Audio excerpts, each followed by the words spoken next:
Okay, very fine. All right. All right. Officially now, welcome everyone to our June 1st BDNA board meeting. We have a quorum, so this is good because we have several things we need to approve tonight. Let me go through the agenda very quickly, and then I want to make a motion to make some minor changes, and I'll need board approval for those.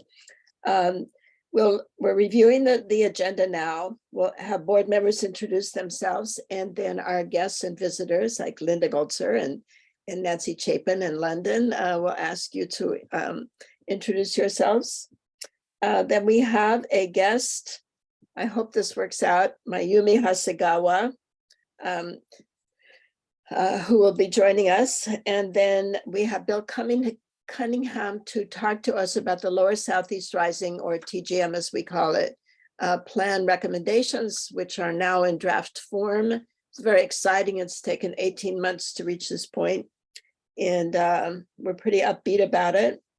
So we have announcements of public interest, news, and then Master Gardeners, anyone else from Black Futures Farm or Woodstock Library.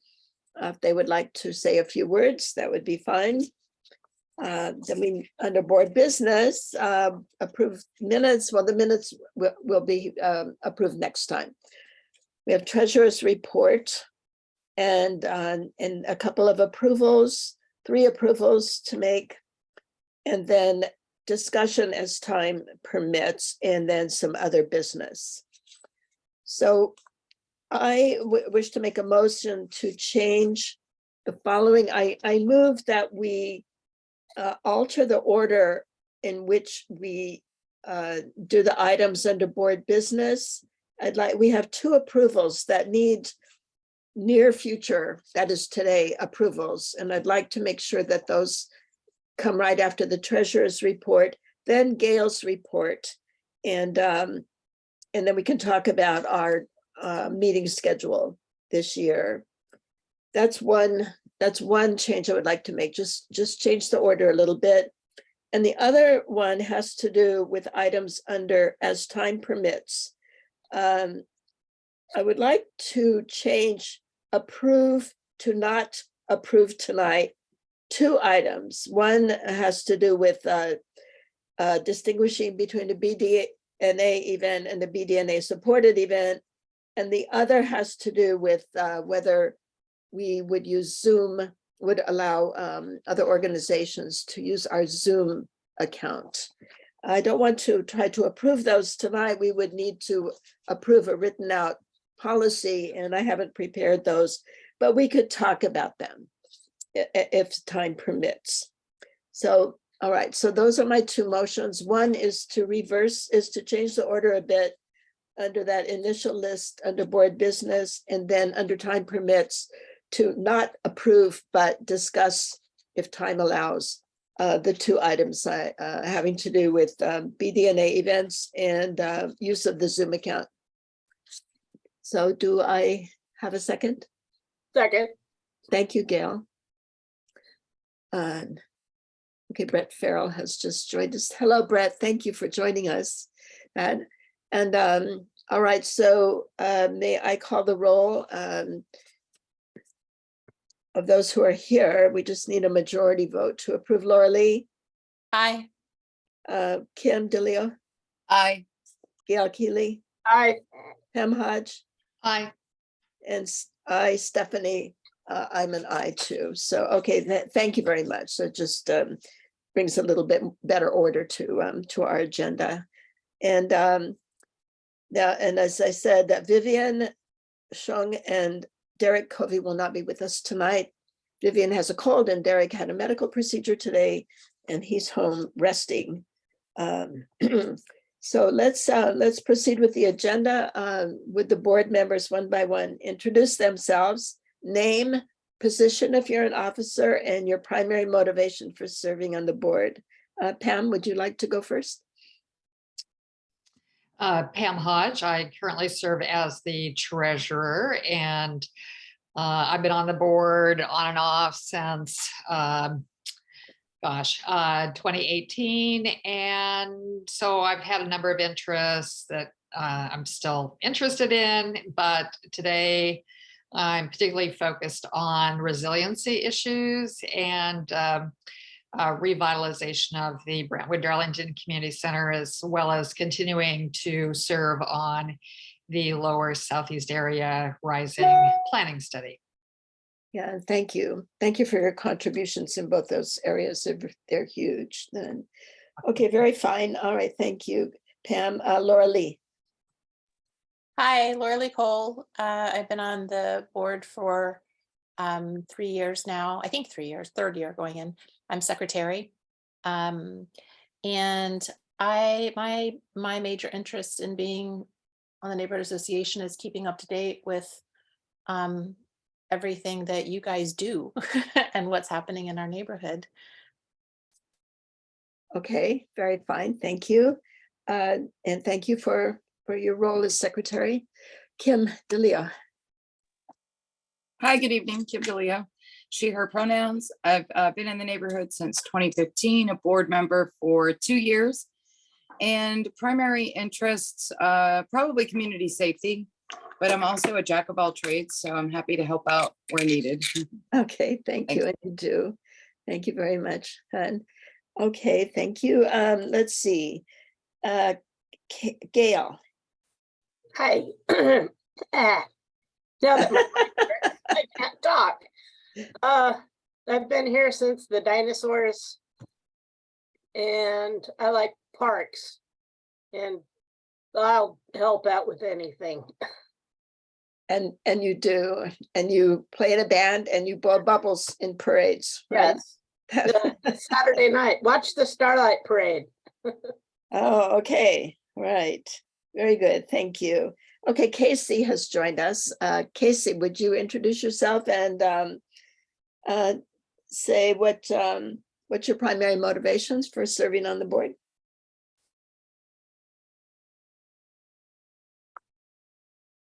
Casey, are you with us? Yes, I am Okay. finally here. Wow, that Oh. took a long time. Okay, well, would you introduce yourself and give us a primary motivation for serving on Oh, the board and how Yes, you lived ma'am. here? Yes, I am here.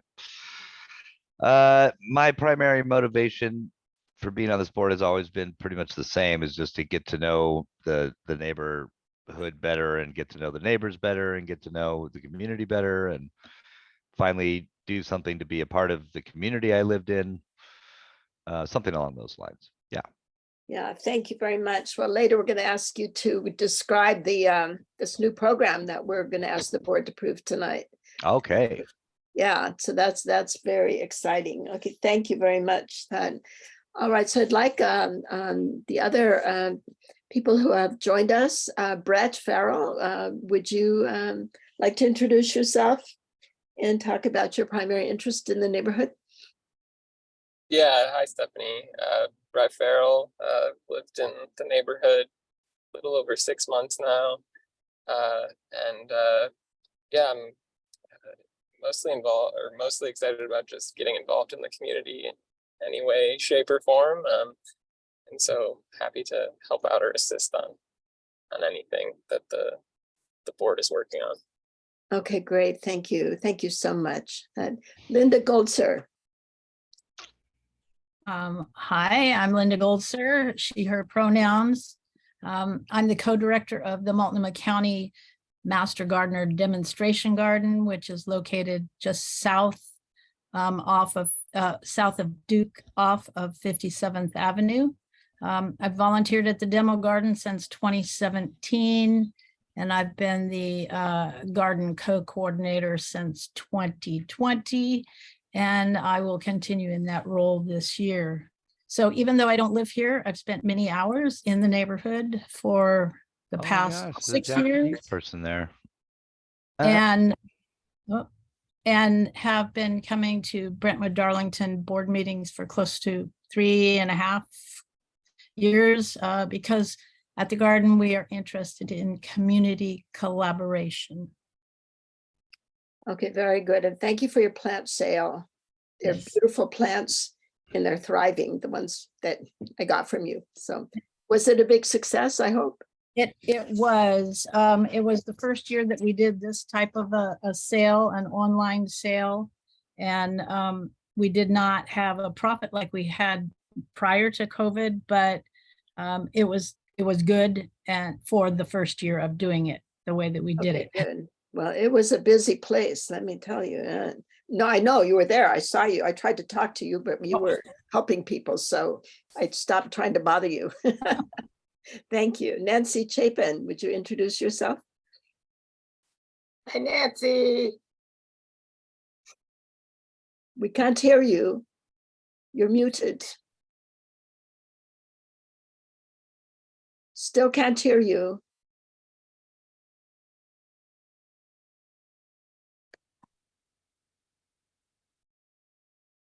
No. You're muted.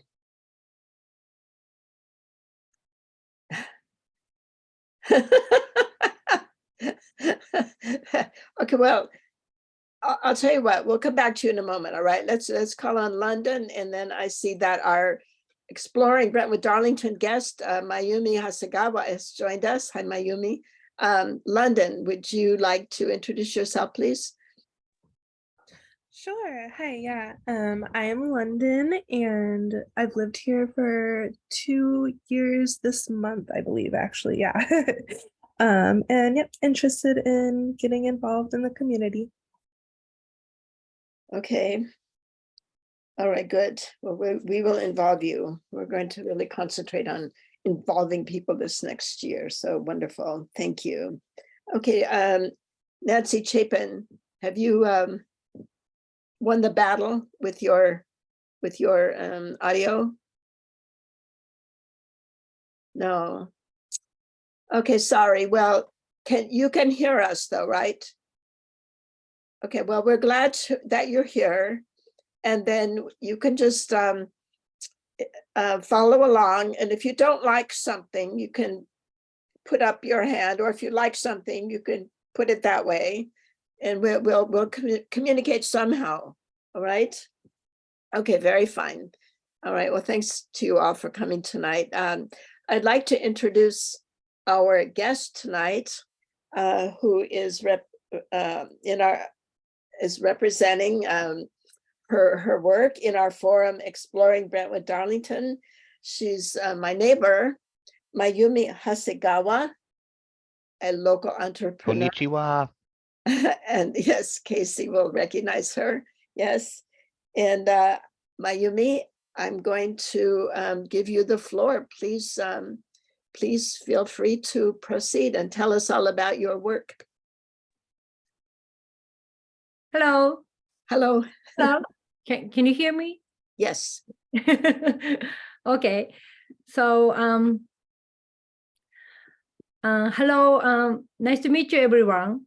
My name is Mayumi. Hi. Hi, Mayumi. Yeah.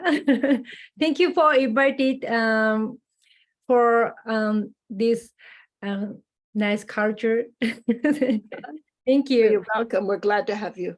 Thank you so much.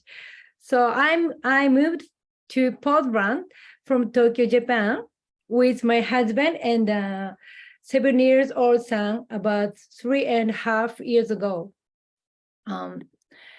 In Japan, for 25 years, I worked leather designer and artisan. I dyed leather with indigo or Japanese lacquer and made wallets. So this is indigo. Do you know? Yeah, it's beautiful. Beautiful. Like a jeans, used jeans. Mm-hmm. Yeah, this is Japanese indigo. So Japanese indigo is very dark, deep blue, yeah, color. Is that the kind you grow in your garden? Yeah. Yes. I brought the Japanese indigo from Tokyo, Japan. Oh, wonderful. Yeah. And Japanese lacquer is like that. Okay. Can you see that? Yes. This is a red Beautiful color. red. Mm-hmm. Yeah, thank you. So this is made in wood and another stain lacquer. Uh-huh. Yeah. Did you make that? No, this is a professional made it. Oh, but it's a Japanese No, style. this is- yeah, Okay. Japanese style, and it's a brown. Mhm. It's a nature color of Japanese lacquer, urushi. It's very beautiful. Yeah, and I made it in this wallet. This is Oh, so go ahead. this is the rare Python leather. I draw the pictures by urushi, Japanese lacquer. Happy. And this is cow leather. Oh, Yeah, it's Oh, and how did you color that? So this color is black and white, and the red color is wow. mixing. That's Beautiful. beautiful. Okay. This is urushi lacquer, a Japanese urushi lacquer. Arushi. And this one too. Okay, very fine. So, Right. yeah. Would you like to tell us about your soap making at your home and then your other enterprises? So at first I met my husband about 10 years ago. All that time he was suffering from bad skin. From that time on, I started researching water and soaps, and I went soap making school and started making soaps, and that would look in the ingredients in the oil without negating them. At the same time, when I was researching leather dye, I discovered that indigo.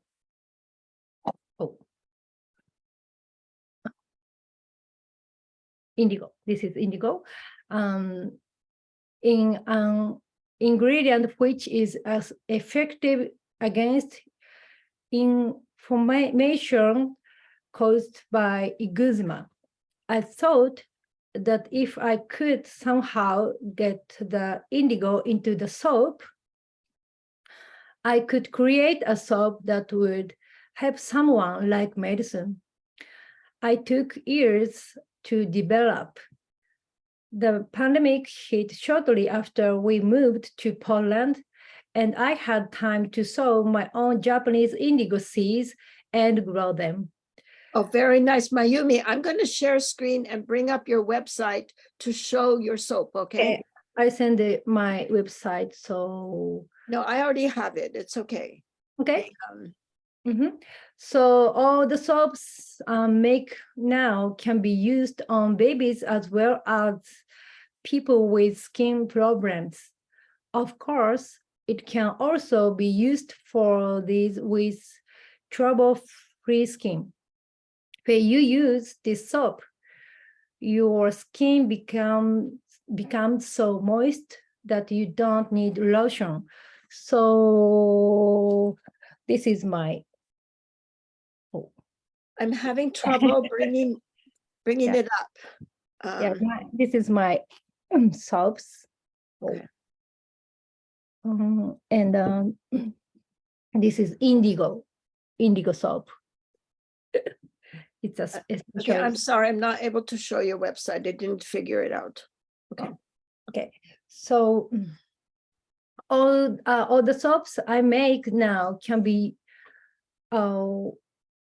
also, of course, it can also be used for these with trouble skin. And when you use this soap, I'm sorry. The brand name of the soap I make is MD soap, which stands for my and my husband's names, MD, Mayumi and Dan. MD soap. Well, thank you. Okay. Yes. My Thanks for help from others. Okay, hold on. two people, excuse me, just wait one. So two people have entered the waiting room. How can I help? I'm sorry, I'm having some trouble here Mhm. understanding how to juggle all this. Two people entered the waiting room. Oh, okay. Okay, I'm gonna stop share for a second and see if I can let them in. Bill Cunningham, Lisa Jameson. All right, fine. Mhm. All right, but now I'm going to go, welcome Bill and Lisa. Now I'm going to go back to share screen and, okay, all right, continue Mayumi. I'm sorry Oh. about that. Oh, sorry. So, oh, right, sorry. So I want to deliver soaps to as many people as possible. So so we make soaps for body and face and hair, as well as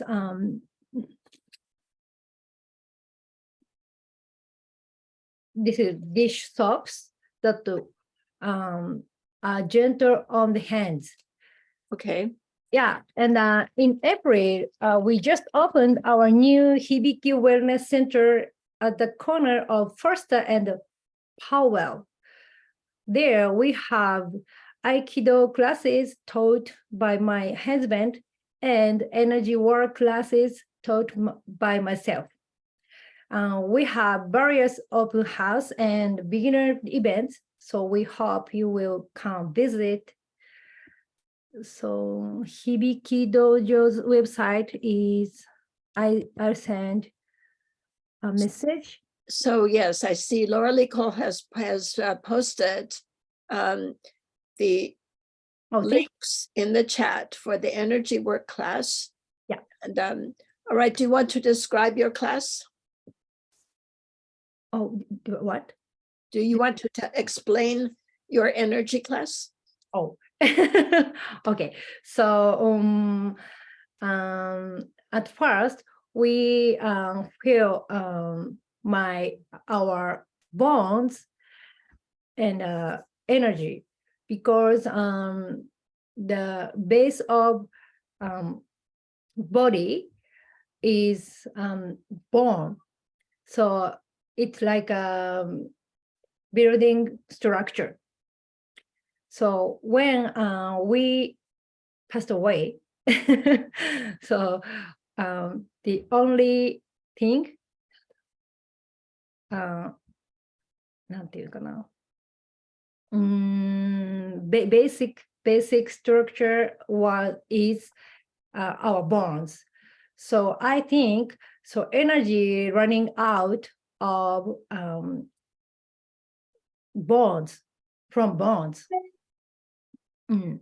So we can access our bones and more softly, and energy. It is easy to run energy to bones. Sorry. Yeah. It is difficult to explain for energy work. But do you have special exercises that you do? No exercise. Oh, just the touch. I see. Breathing work. Mhm. Breathing work. We can learn how to breathe deeply, more deeply. To breathe deeply. Okay, good.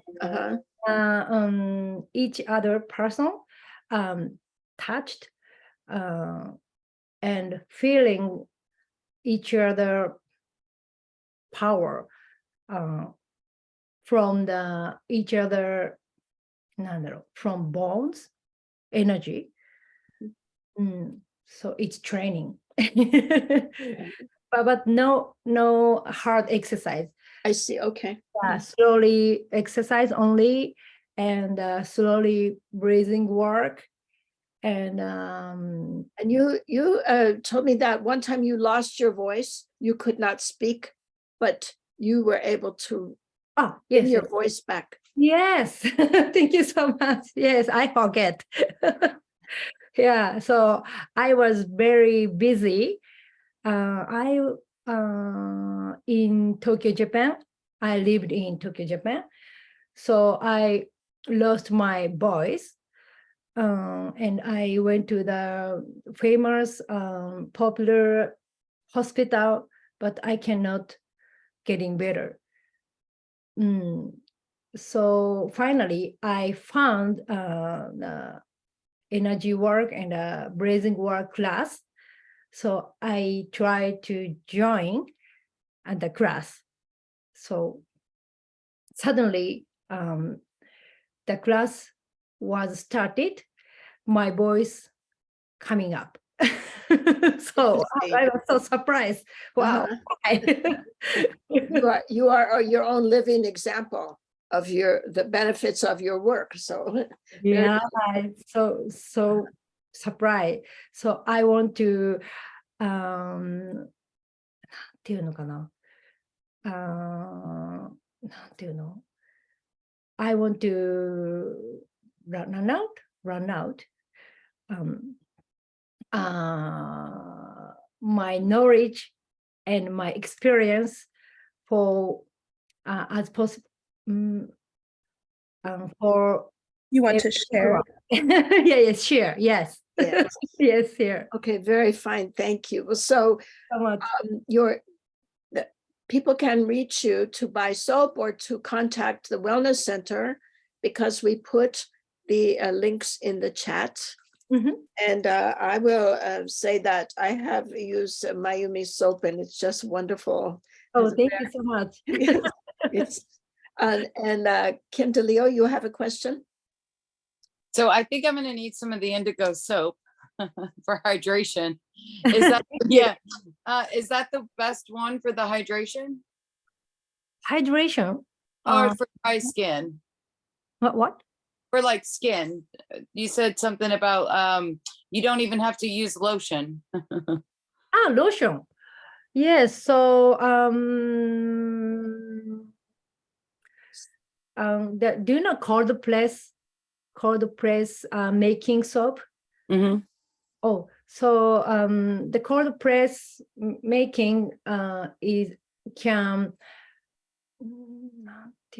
remain natural good material. Okay. Include in soaps. Oh, So which one of your soaps is best for skin? Dry skin. Dry skin is especially sake kasu. Do you know sake kasu? Sake kasu and okay, I will try it. Sake kasu. So if we order it, can we pick it up? Yeah, thank you so much. Okay, yes, right. Yeah, I think you'll have a whole market on perimenopausal women too, dealing with yes. Okay, so the soaps are wonderful and they're available there and you can go see her indigo plants. And then you can contact her if you wish to take a class at the Wellness Center. Oh, right? Thank you so much. Oh, thank you very much for sharing your work with us. It's very interesting that you do so much. You're making soap, you're doing breathing, you're doing energy, you're doing leather design. She's doing all of these things. So I'm looking forward to see everyone. Yeah. Yes. Okay. Well, I know for sure I'll be ordering some more soap, and Laura Lee, do you have a question? Just a quick question for either one of you. What does an indigo plant look like? Oh, yeah. So indigo plants is like a basil plants, basil leaf. So you can check it out on the website indigo. Oh, Do you have any plant? Do you have a leaf there or? Yeah. Only leaf and small let flowers. The flowers? You can pick up seeds in the small flowers. Okay. On the every November or December. I And see. the seeds are what makes the dye dark? No The doubt. seeds- So this indigo is especially dying. So only leaf 違うな in the leaf we can get out the indigo color Ah, The yeah. leaves, okay. leaves. All right, well, interesting.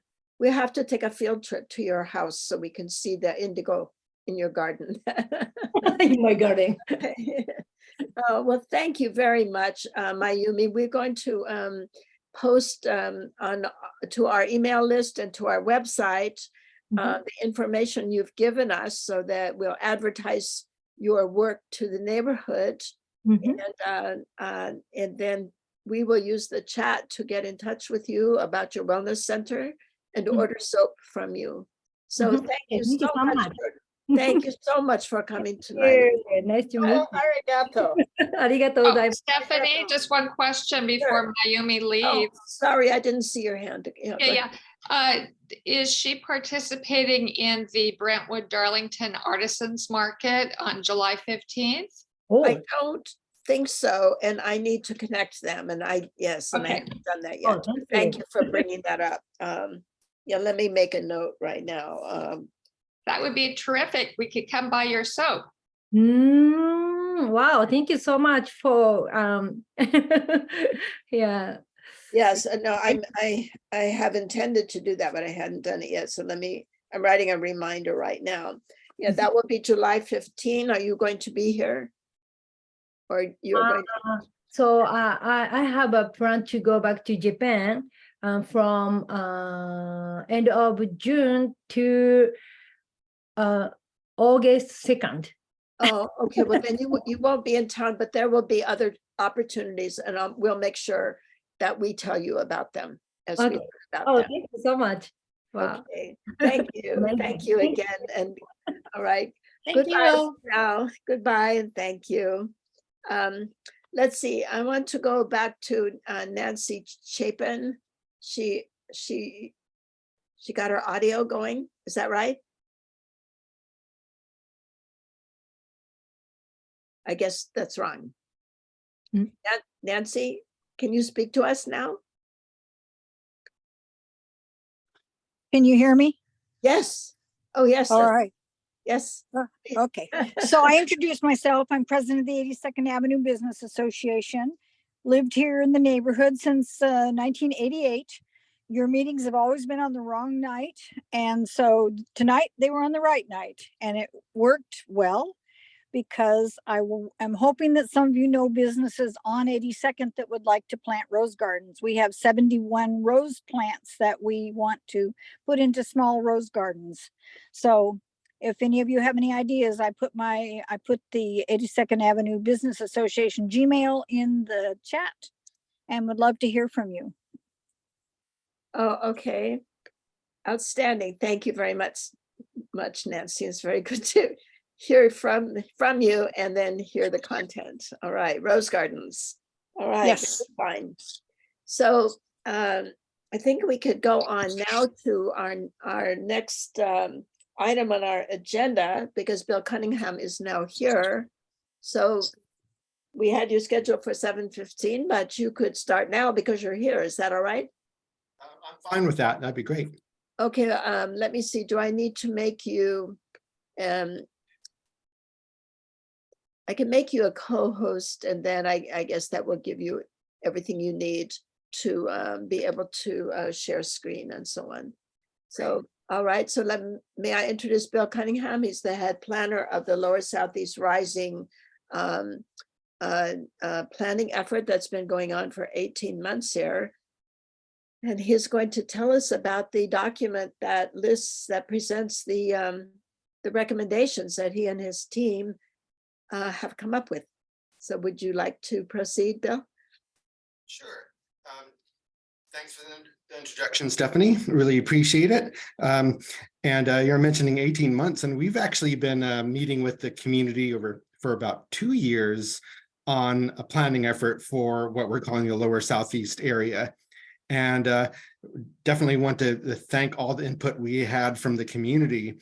We had a big outreach effort last spring and summer where we got 500 respondents, and over half of them are residents of Brentwood Darlington. So I think great amount of input from the community. And I wanted to also just thank Pam Hodge, who's been on our project advisory committee that provides a community voice and basically a way to check in with the community on how we're moving forward. And also Nancy Chapin has also been a representative to that group representing 82nd Avenue. So it's definitely not just a staff effort, it's really co-created with community. So much appreciated. And I am gonna share my screen. And just so you all know, I posted a link to what we're calling our online open house into the chat, which you could use to access a summary of the project proposals. And there's an opportunity to provide feedback that way. And also it links to some other tools for learning more about the plan that I will share. And I'm gonna start sharing my screen. Just one moment.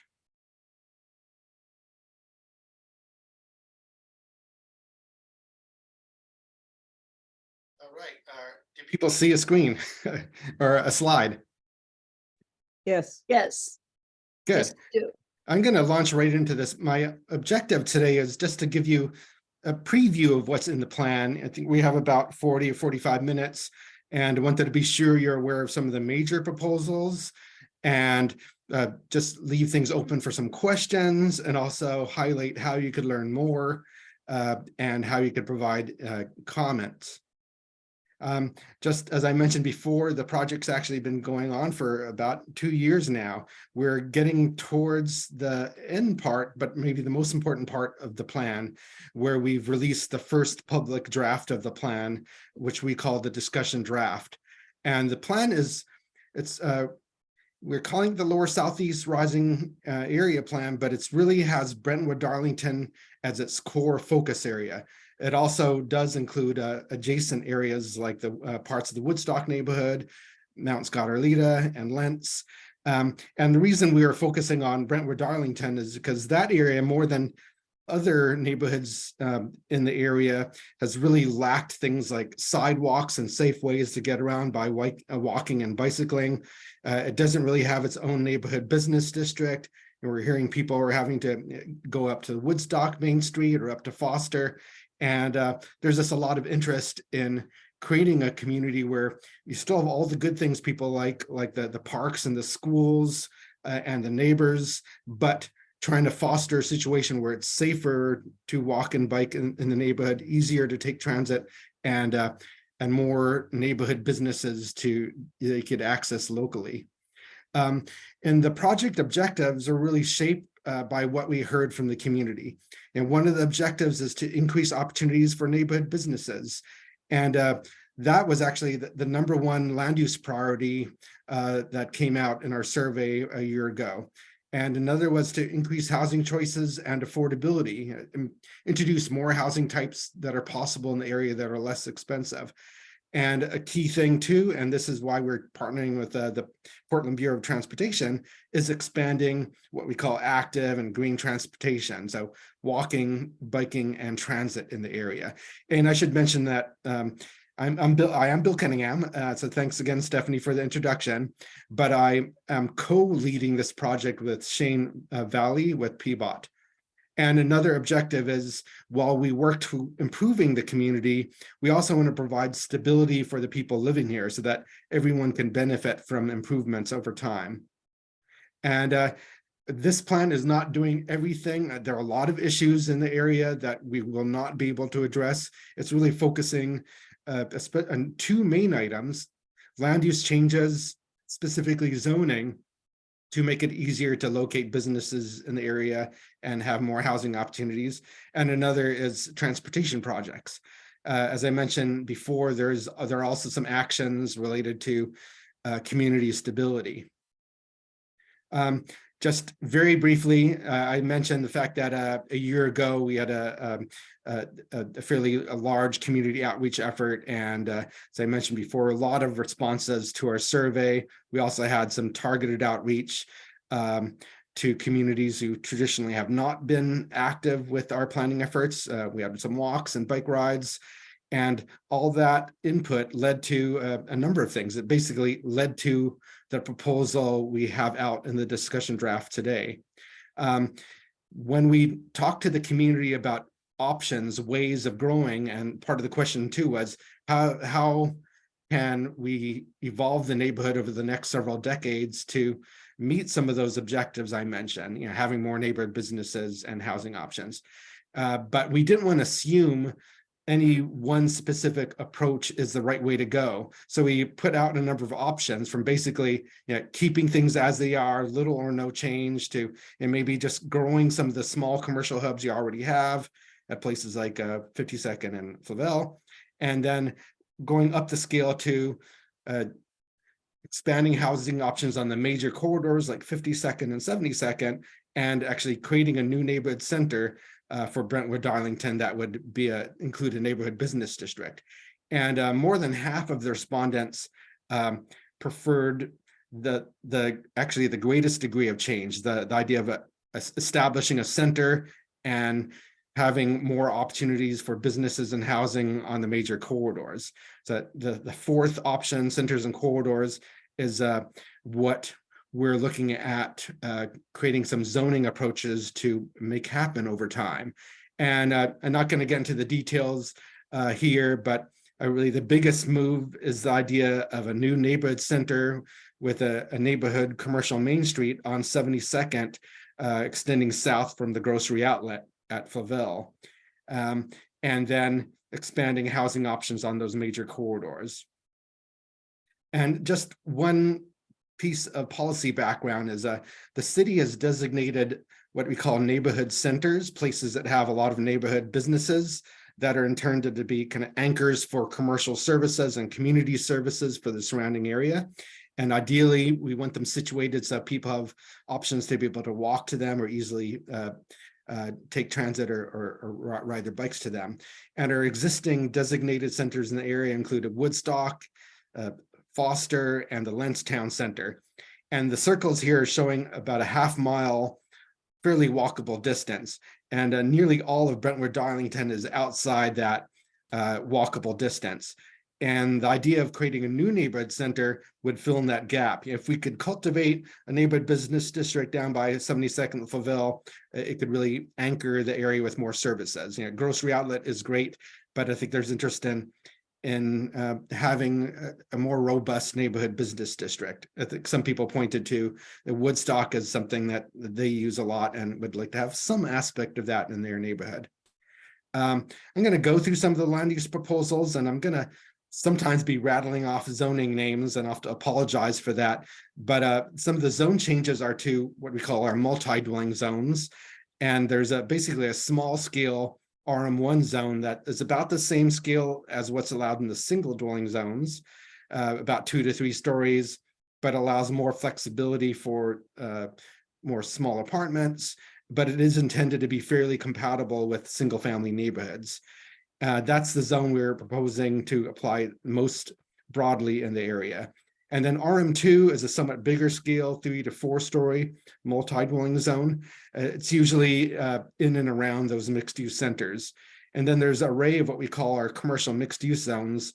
CR is basically a small corner retail type zone that's being applied in just a few places.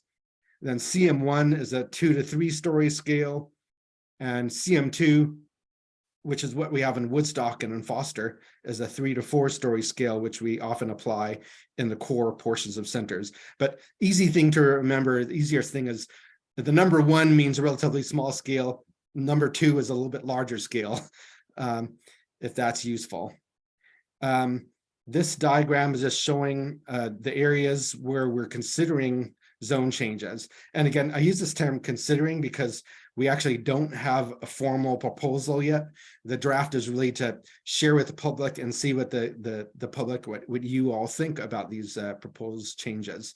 And you can see where the changes are happening. And here it's showing the red and pink are the potential new or expanded commercial zones, and the blue are showing places where we're looking at expanding the multi-dwelling zoning. And the zone changes would affect about 6% of the land area in the plan area.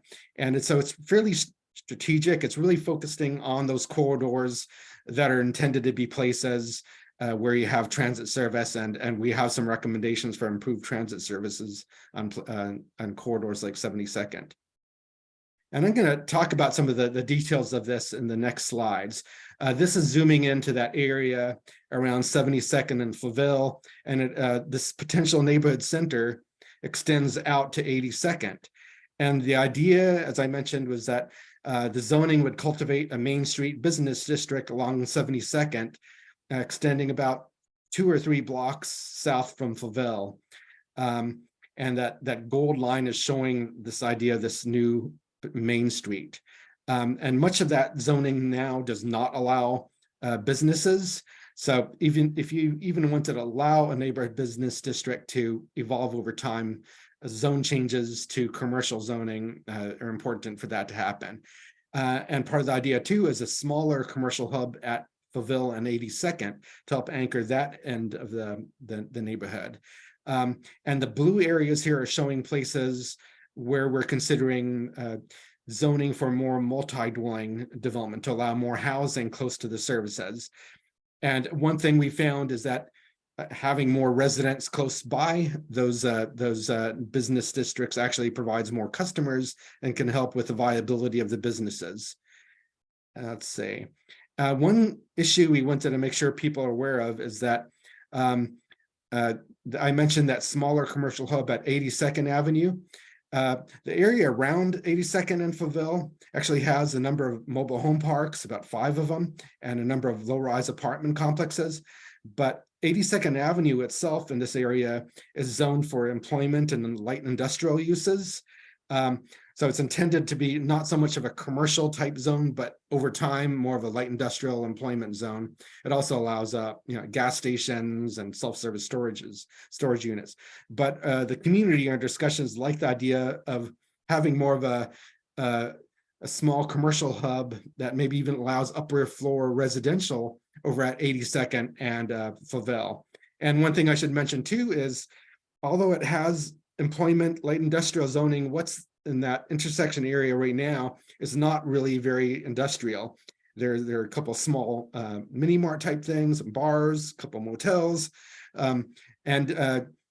To be clear, actually this area, when it became part of Portland in 1986, had commercial zoning, and had commercial zoning until 1996 with the Outer Southeast Community Plan, and then they changed it to employment zoning. So the proposal here is to rezone just about 4 acres there to a commercial mixed-use zone that would also allow housing on upper floors, kind of like what you have in Woodstock.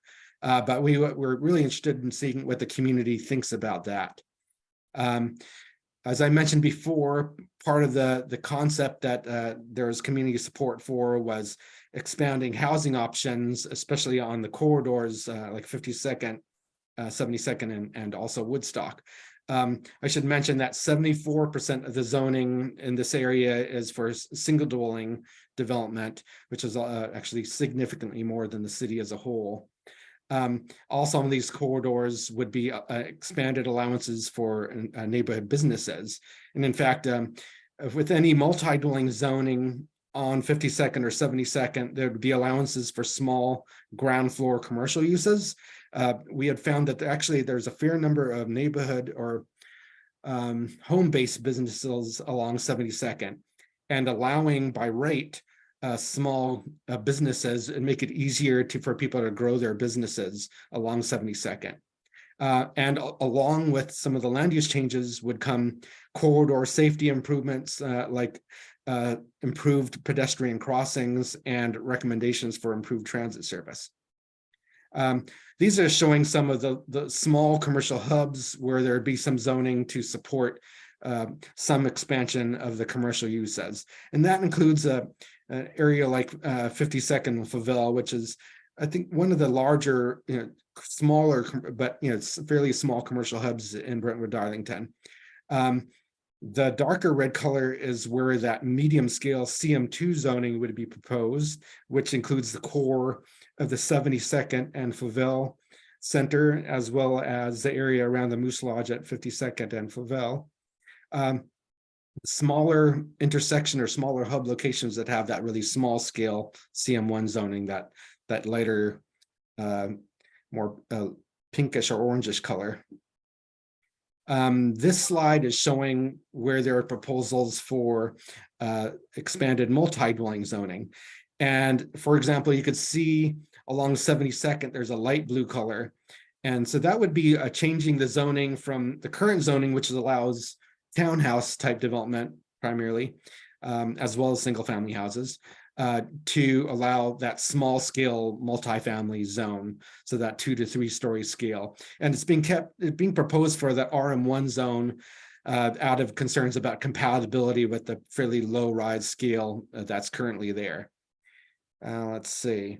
And one thing I should mention too is some of the allowances for more multi-dwelling zoning would also come with it some requirements for, if you're doing any larger projects, there are requirements for including affordable units as part of development. I wanted to mention just a little bit about just some of the community stability approaches, and then I'll get to questions. There are a number of actions that are proposed, and some are part of the zoning approach. There are a number of fairly low-cost apartment complexes in the area and manufactured homes. And the zoning proposal is basically trying to leave those locations untouched out of interest in not wanting to add to redevelopment pressures for what is already fairly low-cost housing in the area. And there's some actions that are recommendations. They wouldn't happen right away, but they're things we heard from the community that were important, and we're including in the plan as things that really require some further attention. And one thing I wanted to highlight was a resources you have in the area is the Brentwood Darlington Community Center, which right now currently especially serves young families or small children. And there's interest in expanding its role as a resource hub that connects residents to services and resources like employment opportunities, housing, and childcare as a means to help contribute to stability in the area.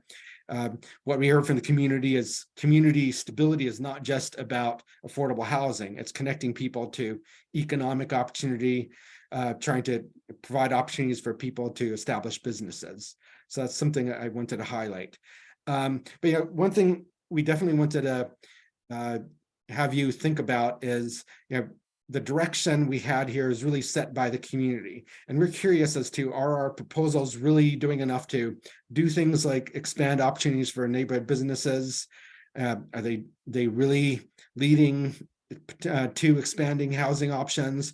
Do you have thoughts as to what adjustments might be needed to better meet the project objectives, or any other considerations you have?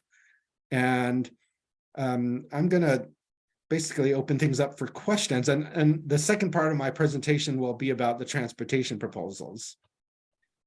And I noticed someone, let's see, got a hand up. And I can't see everyone. So Gail, your question. There's a large apartment complex south of Flavel on 72nd that is all fenced off. Is that something you're looking at? I believe that could be La Hacienda. Yeah. Which is, just a little bit south of the school. And that is in an area, it already is subject to affordability requirements. It receives, it's required to remain affordable, but what I believe the property owner is doing is proposing to receive state grants so they could build more units. And I know it's been in the news because some of the current residents are losing their housing. But the zone changes would potentially allow, if when it does get rebuilt, expanding options for more units on a property such as that.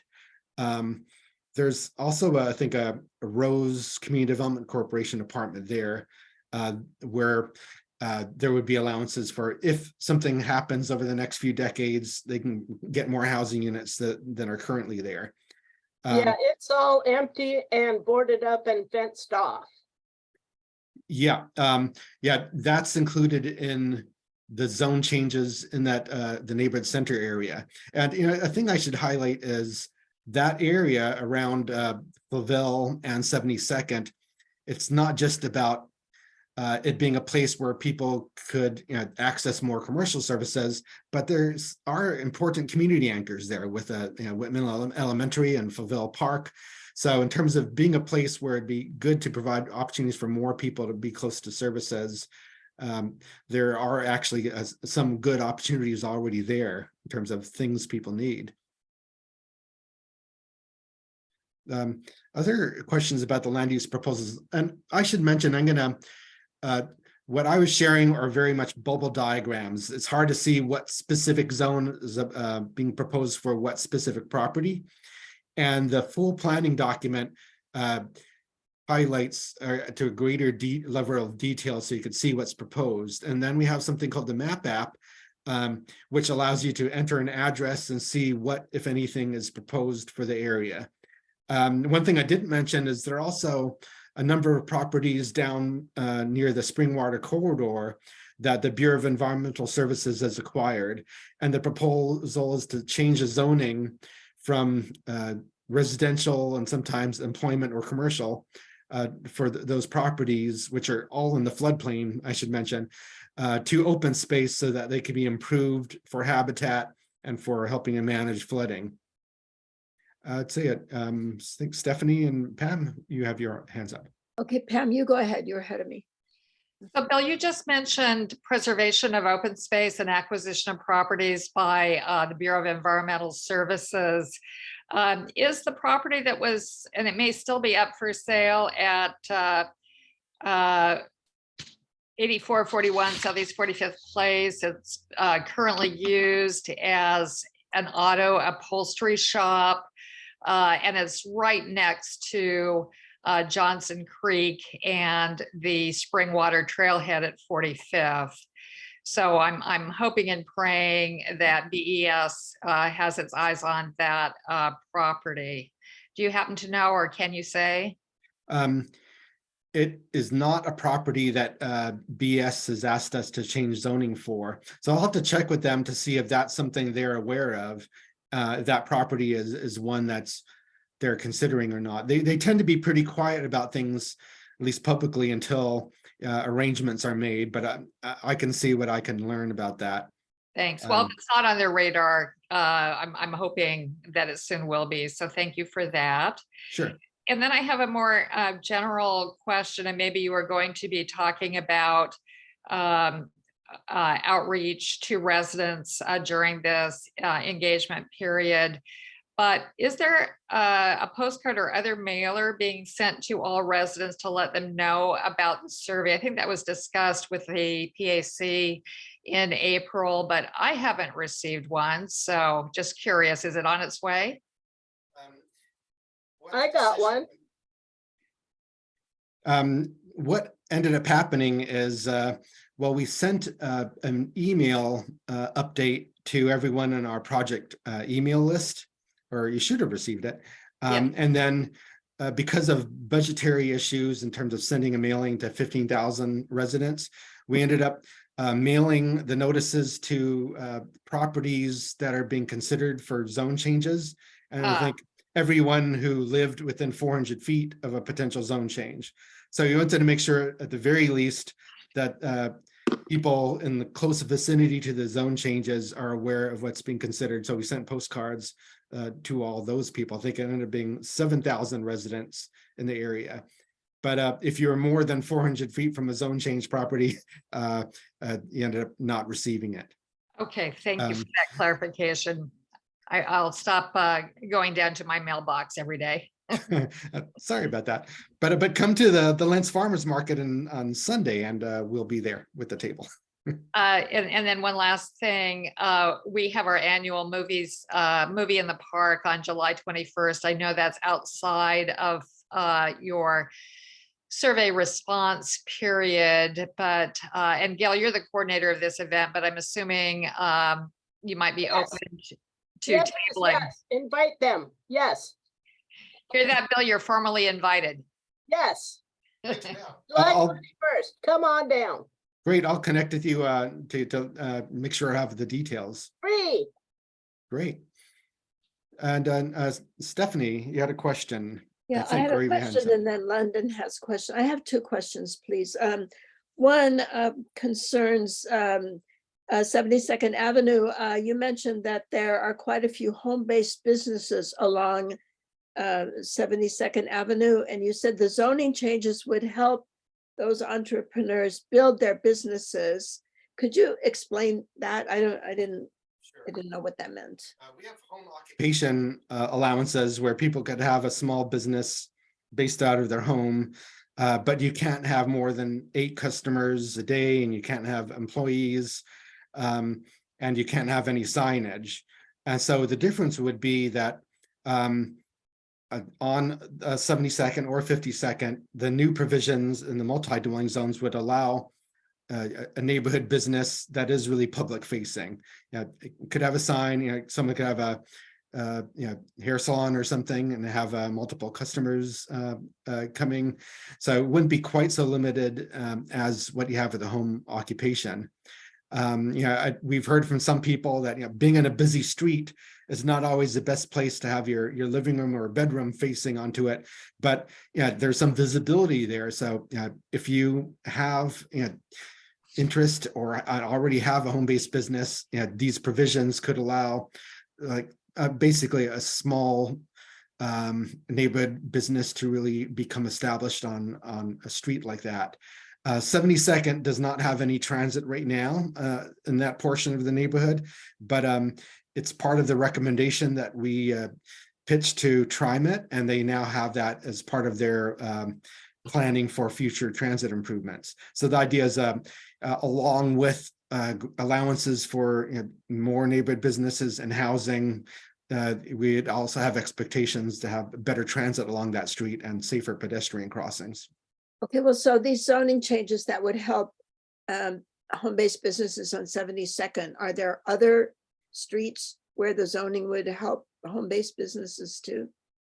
Yes, anything located along 52nd in the proposed multi-dwelling zones would have that allowance. And it's that the ground floor small business allowance does not apply in any of the single dwelling zones that are there now. It is only an allowance in a multi-dwelling zone. And it's different from our commercial mixed use zones because our commercial zones allow a purely residential or purely commercial project. While the multi-dwelling zones require that there has to be a residential component. So you couldn't knock down a house and just put a small single level commercial. It needs to be together with housing in the multi-dwelling zones. Okay. I have another question, but I'm going to leave it for a little later and defer to London and then Brett Farrell. London, why don't you go ahead with your question? Yeah, sure. Thank you for having this presentation and opening it up for questions during this time. I am curious about how the land use changes will affect property owners. In the areas that are being rezoned for commercial or additional residential. You mentioned, for example, BES acquiring property near or in the Johnson Creek floodplain. Is that something that is just posed to property owners like, hey, here's this deal that we buy this from you? I get that that's more of a government agency, but just how is that all working to property owners' advantage or disadvantage, some of those pros and cons? Sure. The zone changes related to the BES properties to open space are only for properties that the Bureau of Environmental Services already owns. So kind of no change to any existing property owner. But for the other zone changes, the zone changes to commercial or to multi-dwelling, there's no change to any existing development or a house for that matter. So if you have a house on a property that's proposed for a zone change, there's no requirement for you to do anything different, and you could improve your house, you could add to it as you usually would. The main difference is if a property owner did want to do something different, like did want to have open up a business or redevelop it, they have new options for what they can do for the property that has a zone change. But yeah, no change. If all you want to do is keep your house and have it stay a house, you can keep it that way. Okay, very good. Thank you. Brett, you have a question. Yeah, I'm curious how like walkability in terms of the development of the corridors is going to be brought into the fold. I know you had mentioned improved crosswalks for pedestrians, but I feel like some of the other corridors in Portland, like Woodstock and Division, have real success because of the design of the streets where they're fairly narrow so as to like slow traffic, where they, the businesses are set very close to the sidewalk. So it's like more inviting for pedestrian traffic. And on 52nd and 72nd are fairly wide streets. And I feel like that somewhat inhibits pedestrian activity just based off of that.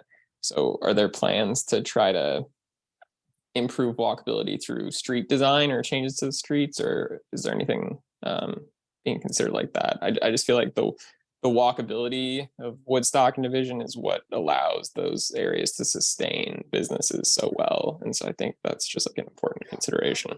That's a great question. And actually, I believe I only have 8 more minutes, and I could briefly go through that. It's all right. We have lots of time. Go ahead. Okay. Well, actually, Brett's question is a great segue to talk about the transportation proposals, because there are recommendations for improvements, especially to the corridors. And one thing I should mention too is that especially in the corridors, if there is a redevelopment, so if a commercial or a mixed use project comes in, there are requirements that along with the new development, there needs to be a wider sidewalk, and you need to provide space for street trees. Currently, much of 52nd and 72nd, where you have sidewalks, they're what we call curb tight sidewalks, where the sidewalks right up against the curb in most instances, and there just aren't street trees. And redevelopment along those corridors would trigger requirements for including improvements to the sidewalk and including space for street trees. But let me actually, I'm going to awaken my, I'm going to go into the transportation slides, and I'm going to do my best to do this. Shane Valley from Peabody is the expert in this, and I basically just listen to what he says, and I'm going to convey some of what I know. But what shaped a lot of the transportation proposals is what we heard from the community and what people saw as the priorities in the area. And the 3 major components of the transportation improvements that are part of the plan recommendations are one is about traffic safety and traffic calming. And there are a number of busy streets like 52nd and 72nd right now that just are not very safe places to cross, especially when there's a lot of traffic during the busier parts of the day. And as you are all aware, most of the streets were initially built under Multnomah County when they didn't require sidewalks. So this is an area that does have basically a not complete pedestrian system, and it really could also use a safer bicycle system to get around to places in the community. And this also links to our land use proposals, just the idea of making it safer to be able to walk, bike, or roll to businesses and to community destinations like the parks and schools. So that's driving some of the design of the transportation improvements that are recommended. And the transit network is also part of the recommendations. And we had been in dialogue with TriMet about that. So this is not just about travel within the area, but connecting to places outside of the community. there are two recommended types of projects. At least the primary ones are the corridor improvements. So these are the improvements to the busier streets, like the ones I mentioned, 52nd, 72nd, Woodstock. And then what the term the city uses for the quieter streets that are intended to be low stress connections for people walking, biking, and just the quieter neighborhood streets in general are known as neighborhood greenways. So think of the corridors are the busy streets, neighborhood greenways are the quieter neighborhood streets. This very busy map is showing what we're calling tier 1 and tier 2 projects. The orange are the corridors that are being prioritized for projects, and then the neighborhood greenways are what's remaining. And there are two tiers here. Tier 1 projects are the higher priority projects, and once they're adopted as our recommendations for transportation, PBOT will work on finding funding for them. Typically, they aim to try finding funding so we can get improvements on those streets over the next 5 years or so. Tier 2 or somewhat lower priority would probably take a longer time to get funding to make those happen. But you can see some of the corridors that are identified as priorities are the ones I've mentioned, but also Duke and Flaville. So within Brentwood, Darlington, it's definitely the busy streets, 52nd, 72nd, Duke and Flaville, that are prioritized for improvements. And the improvements include things like safer pedestrian crossing and filling in some of the sidewalk gaps. And you can see some of the neighborhood greenways here. Some of the priority ones are places that connect to parks, like 60th going through Brentwood Park and Lane Middle School is seen as a key connection in the community that allows people to connect to those destinations without getting onto the busy streets. And this is showing just if you're interested in the bike facilities, some of the bike facilities would be happening on the busier streets in the form of bike lanes on Woodstock or 52nd. And then others would be those quieter neighborhood greenway streets such as Tolman and 60th. And I'm only giving you the tip of the iceberg here. I really encourage you to take a closer look at the plan for all the details. In fact, there's a lot of useful information in the plan starting on page 76.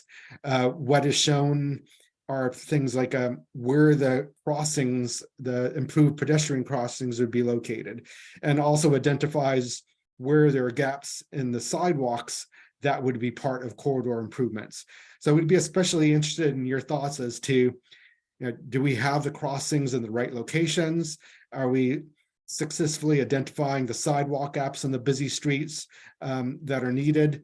And I should mention one thing too, part of the recommendations in which TriMet has taken into their plan is that Woodstock would have frequent bus service all along it from the Woodstock Main Street over through Lentz, where right now there's a gap east of 52nd. So you'd have frequent transit service, and along with that, that tends to increase the priority for pedestrian crossing improvements so that people can get across the street and get to bus stops. One trade-off to consider is, the space you have on the streets between the curbs on each side of the street are actually not very wide. There are a number of streets where that dimension is about 40 feet, and that includes 52nd and 72nd. And typically, if you're putting like bike lanes on both sides that meet current standards, it may mean removing on-street parking, depending on how highly improved you want the bike lanes. But one thing PBOT highlights is that this plan is not itself recommending removal of parking on those streets.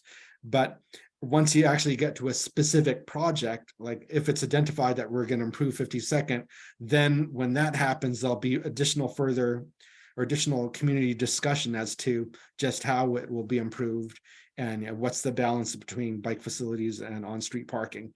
Because it's definitely one of the contentious issues. We know parking is needed, especially for businesses. So definitely a balancing act. This is just showing some of the neighborhood greenways again, major ones being 60th and Tolman that are prioritized in the area. So I encourage you to take a look at that. That shows up in the discussion draft starting on page 92. I mentioned that transit recommendations are part of the plan. Part of the concept we heard and we got feedback from the community on is this interest in right now, you don't have any frequent transit lines in Brentwood Darlington. And the lines you do have often zigzag through the neighborhood and don't connect to major destinations. So part of the concept was having continuous service on Woodstock. Again, so now you would be able to, especially since we have apartment zoning all along Woodstock, be able to more readily take the bus. And part of the concept too was more continuous service in Flaville, potentially connecting to the Flaville light rail station. And another concept was, 72nd people were saying is one of the most important streets in Brentwood Darlington, and looking at potentially having connections so you can get between the commercial hub at Flaville and the Mount Scott Community Center, which is of course another major community destination. So that was the concept. And in our dialogue with TriMet, they took some of the ideas, but not everything. Woodstock is a street that shown in kind of that gold color that's in TriMet's Forward Together plan, identified as a frequent service transit line. It's not happening right away, but it's part of their plan for future improvements. And then line 71 going down 52nd and then down Flaville to 72nd and connecting to some of the Clackamas destinations would become a frequent service transit line too. So you'd have two frequent service transit lines and then a new transit line going down 72nd, basically between Herald, where the community center is, and down to Flaville. So Flaville and 72nd would be a bit of a hub for transit lines. One thing that is not in TriMet's plan is the existing line in Duke. Basically, the transit service would shift to Woodstock. As I mentioned, the trade-off is at least Woodstock would receive frequent transit, which is not the case on either Woodstock or Duke currently. And Flaville would be that other option. But definitely, I know there's more than one thought about this. We're interested in people's thoughts regarding that.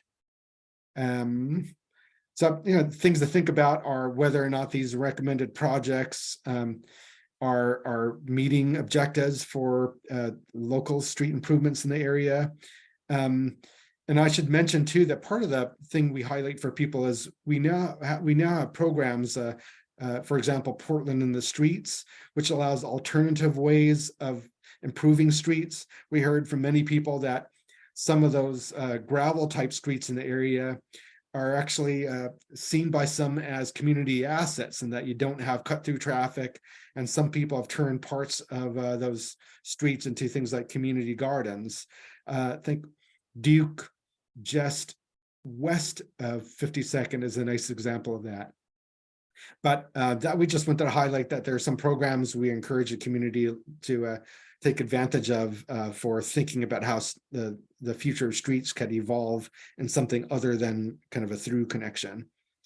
I'm gonna just jump right into just local street improvements. Part of the plan was identifying some local street improvements that could use some pavement improvements, like Cooper going east of Brentwood Park is one, for example. And part of the local street improvements concept too is just traffic calming in broad areas where you have a fair amount of cut through traffic. So the whole area between 52nd, 72nd, and from Duke to Flaville is identified as a traffic calming area where future improvements would try to make it safer for people walking in those streets. Because frankly, this plan actually does not have a big pot of money for building sidewalks. So part of this is just how do you make some of those existing streets safer than they currently are. Just some of what we encourage people to look back at is what were some of the things the community wanted to see as a result of the plan and its transportation recommendations. Are the recommendations, do you think, leading to a safer situation for people walking, biking in the area? are the recommended corridor improvements, would they help the safety issues in the area? Are the improvements in the right places? Are we identifying the correct streets and the correct crossing locations? And a general question, and we have that in our online open house, is what do people see as the priority between improving existing bike lanes and crossings on busy streets versus filling the gaps on those in the neighborhood greenways on the quieter streets?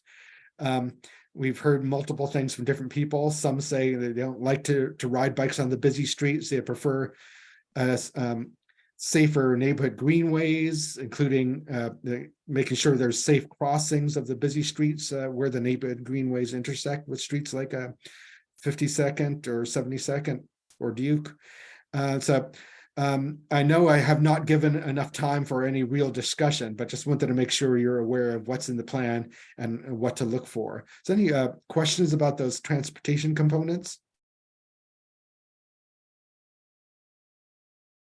And yeah, I have to apologize for throwing so much at you because there's a lot of detail in the plan. And so we really encourage you to take a closer look at the proposals. Okay, so I have my old question that Sure. I didn't ask. May I ask it now? Sure. Yeah, okay, so it's just general, it applies to both the transportation and the earlier zoning changes and so on. That you all have posed a question to us. Do we think that these proposals are going to bring about the changes that we would like to see happen? But I know that I'm not qualified to know whether your proposals are going to result in beneficial changes that we'd like to see, because I just don't have enough knowledge about economics, about transportation, about development and so on. So I feel like turning them around. Like, do you think that your proposals are going to say bring us some more businesses or get us out on our bicycles and so on? Or maybe this isn't fair, but I'm asking you anyway. Well, I appreciate your frank question, and these are the recommendations or the proposals are a result of fairly iterative back and forth discussion between staff and community members, especially the project advisory committee, and they were our best estimate of how we can achieve these ends. Okay. And of course, balancing things like land use changes. There's some who are saying, no, we should upzone the whole area to multifamily. But I think others are concerned about that degree of change. So what we landed on was something that was fairly targeted. So not changing the zoning everywhere, but at least expanding housing opportunities where we're going to have transit and where sidewalk improvements would come along with the new development. Mhm. And the transportation improvements too. There's a lot of staff expertise, but also ground truthing with the community to really figure out whether we're identifying things in the right place. I mean, part of it is I guess your best guess as to are we on the right track. Uh-huh. And zoning is always a long-term proposition. Some parts of the city have had zoning for decades and only recently have seen change. So zoning changes and development don't happen overnight. It has been almost 30 years since there's a major plan for this area, and it could be another 20 or 30 years before we have another chance. But thinking about looking into the future and housing needs that we have, basically the zone changes are something that would allow opportunities for future things to happen. They don't guarantee it's going to happen right now. But if there is interest in a neighborhood business district on 72nd near Flavelle, unless you change the zoning to allow commercial, it'll never happen. Once Right. you Yeah. open up the opportunity, then it's possible. And what we've noticed is that development has first happened in some of the closest in areas like Southeast Division. And more recently, there's more activity on Southeast Woodstock in the Main Street area. And the next band of area out is basically like Brentwood, Darlington, the streets like 52nd and 72nd. And there are some opportunities on 72nd in that 82nd has not been an especially attractive place to do housing development because of how heavy the traffic is. And it's relatively quieter on streets like 52nd and 72nd, and might be a more attractive place to create housing where people want to live. So that's something to consider. Okay, well, thank you. Yeah, no, I appreciate all the work, and I want to see the vision realized, but I just don't know enough to know that it will be. So anyway, both Pam and Gail have their hands up. Gail and then Pam. Do you know when our sidewalks are being installed on Duke and Flavel? We know they're funded. We just want to know when they'll be installed. Oh God, I haven't checked recently, but they're supposed to begin later this year. It's coming soon. It's been a long time, but I promised to check, and I will let you know, Gail, and I'll let others know. Yeah, that's great. And from what I understand, PBOT also has a pilot project where they're going to look at new ways of including street trees along portions of Southeast Duke. Because right now there isn't space because of the curb tight sidewalks, and they're looking at tree wells in between where people would park. So there are definitely things in the works. And Pam, and then I think we better wrap up now. Pam, would you like to? Yeah, just piggybacking onto your question and Bill's comments about recommendations versus implementation. On page 60 of the discussion draft that was just released, there is some recommendations regarding neighborhood prosperity initiative designation and consideration of a tax increment financing district, which would be public funding, as I understand it. And my chief concern regarding implementation is that if left solely to private sector investment, these recommendations may not result in appreciable change within many of our lifetimes. So I'm advocating for public investment along with private development dollars. So Bill, can you give any more discussion about the neighborhood prosperity initiative and tax increment financing? I think probably tax increment financing could be a whole 45-minute discussion on its own, but I'm just looking at what was done in Cully as a model for Brentwood, Darlington, and acceleration of change. Sure. Yeah, Pam's mentioning we are running out of time though, Sure. so Yeah. maybe a quick outline or something. Sure. Just very briefly, the neighborhood prosperity initiative Pam's mentioning, we have those in certain locations such as Cully. There's the J District, there's Park Rose, and those have some funding to support small business development. So that's something that could be used to really nurture an emerging small business district. So that is a recommendation for how we could really support local small businesses in the area. And she also mentions tax increment financing, and that's something that Cully has adopted. And basically the concept with there is, as an area improves and tax revenues increase, such as through new development, the increase in tax base gets folded back into the area. So it can go to things like affordable housing and small business development. So that's something I think is also being entertained or discussed as part of the 82nd Avenue effort. And parts of this area like the 72nd and Flavel are basically part of that broader corridor around 82nd. So that's something to watch for and maybe advocate for this area so that there are more tools to support the emergence of a small business district in the area. I'm not going to just the thing I wanted to end with was this, again, the opportunities to provide input. And it's great to see that you have these links in your agenda. on the third page. So that's great. So you don't have to worry about copying these. I did paste one of the online open house link into the chat, but the online open house basically has all the material I shared. So basically a summary of the proposals and some questions that you could provide responses to related to some of the options.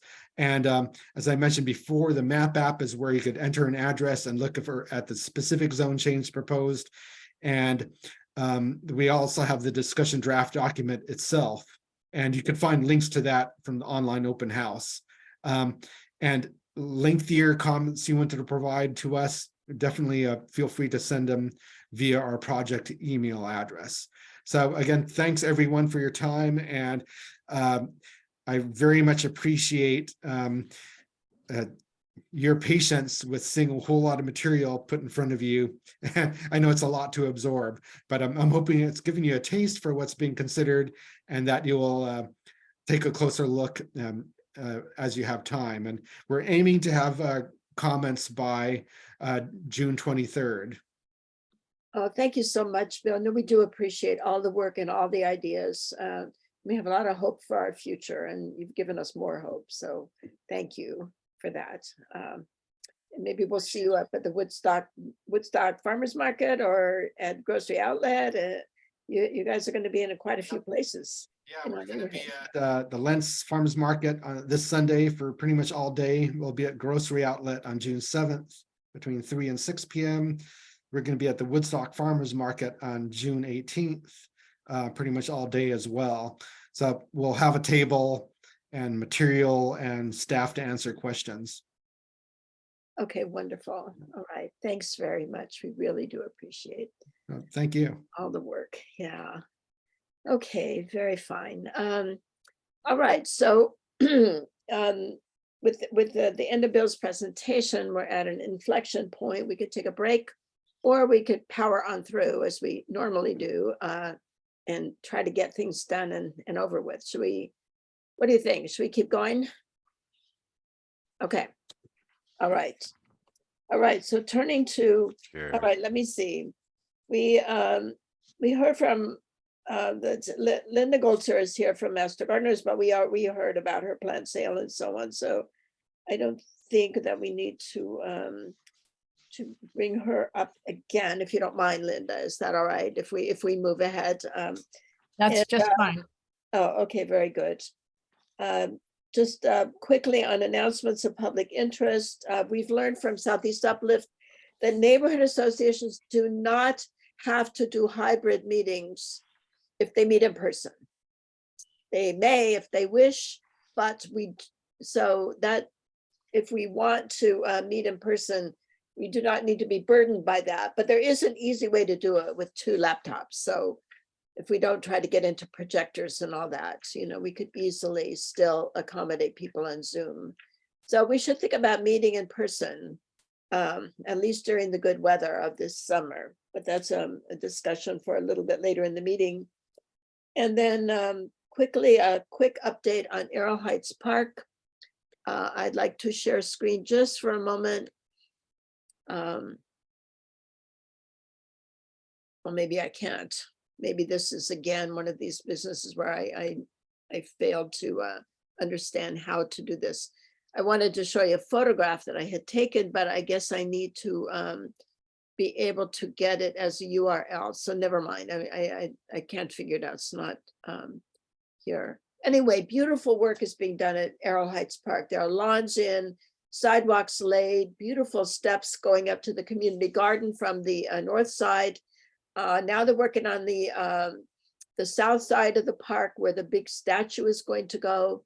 The community garden never had to be moved. It's thriving. The whole place looks gorgeous. So I recommend highly that that you go down there and have a look. Pam, would you like to add any commentary, for example, when the park will open officially? Well, it's later this year, but I need to check in with the project team on their latest target date for that. So I will do that. And no, I need to take a walk down there myself. I haven't done so in the last month, so will do. So I understand, I see, looking back at my notes here that I got from Park Service, there will be a Portland loo at the park eventually. And apparently this is a design and invention that is peculiar to Portland and has earned city a good deal of success. So we will have a Portland loo at the park, along with our beautiful statue. Okay. All right, very fine. And for future, I will learn better how to access things like photographs. All right, let's go on to board business. First order of business is the May minutes, but we don't have them yet, so we will have a look at them in July and approve them. Then our next order of business is the treasurer's report. This I can get in front of you. Okay. Whoops. Here it is.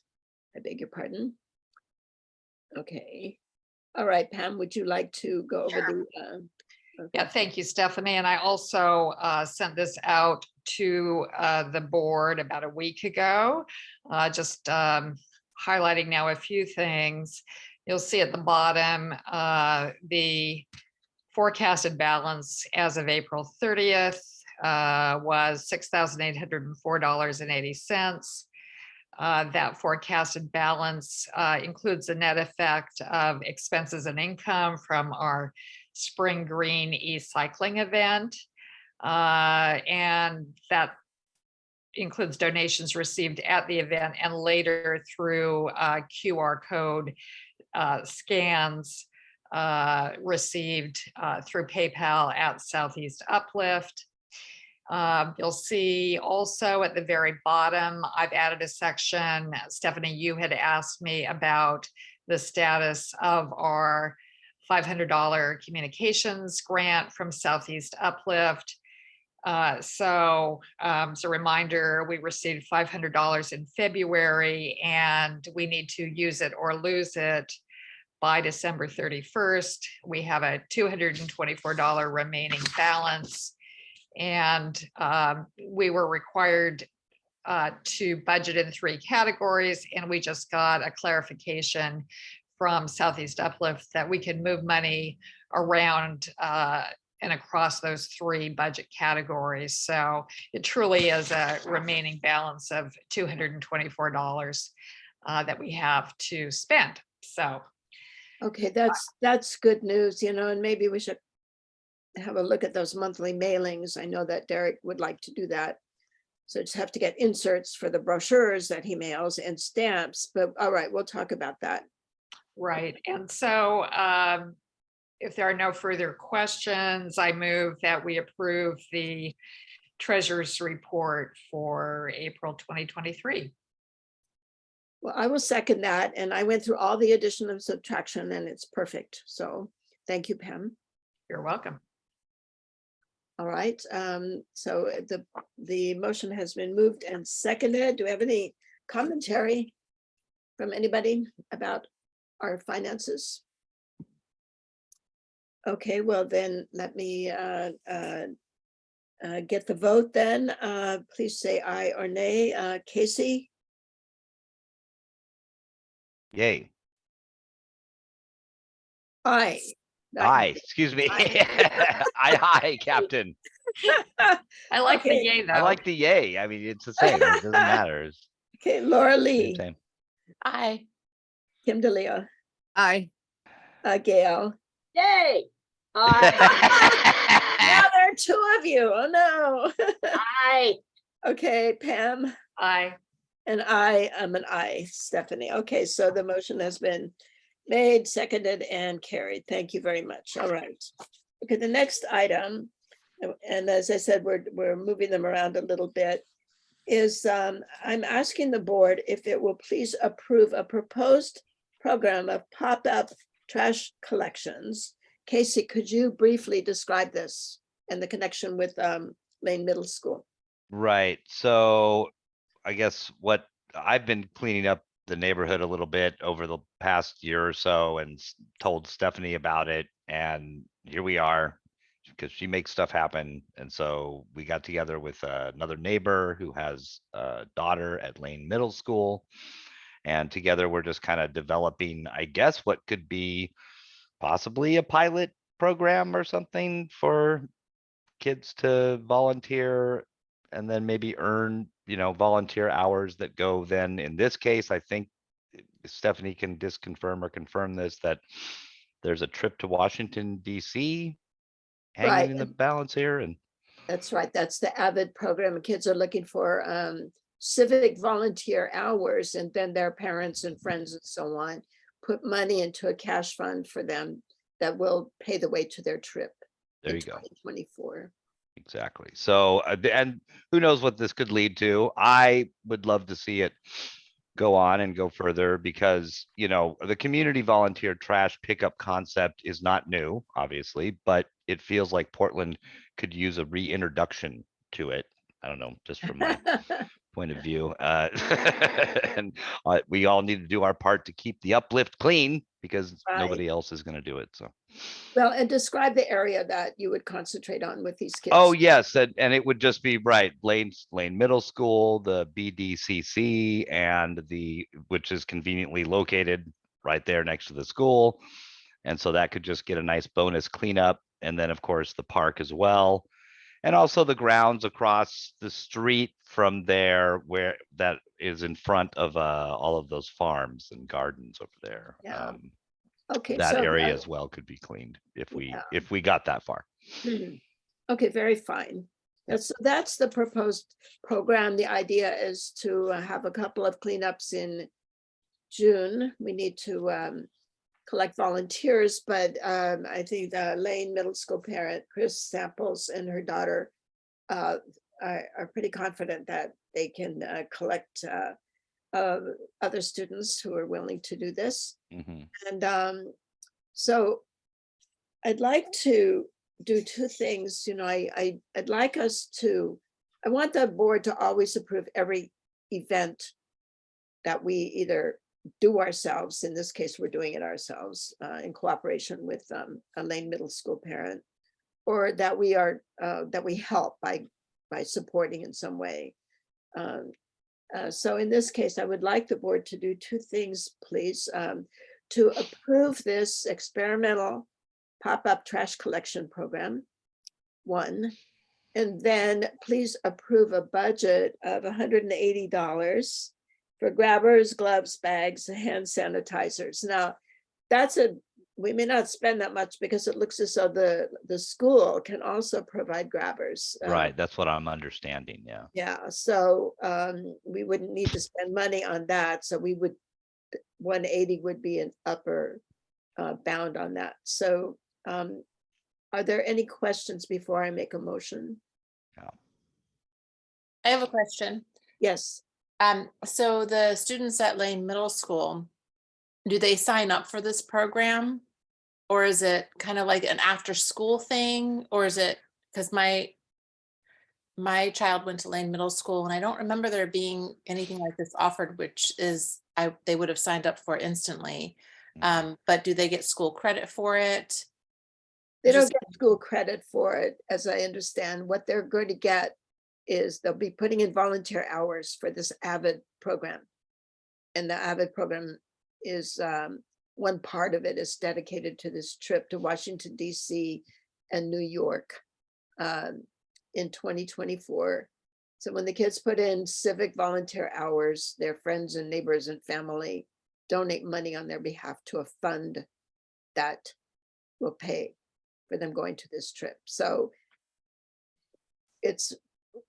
we're working with Chris Sample and Lane Middle School because that's who's presented themselves, Right, it's just right, it's all out of convenience at this point. But I like I said, I would love to see it, turn into whatever it can and go into whoever's hands that it needs to get that going, because I don't have any children at the school or anything, and I'm not involved in, I've only lived in the neighborhood for a few years now.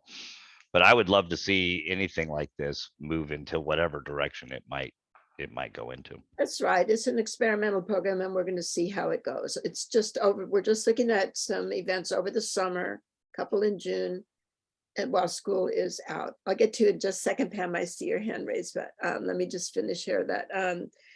So if we approve this event as a BDNA event, then it's eligible for the general liability insurance coverage. So then that you know, eliminates any kind of risk that we might encounter with this program. It's going to be very localized and low key, and so there should be very little risk of injury or harm in any way.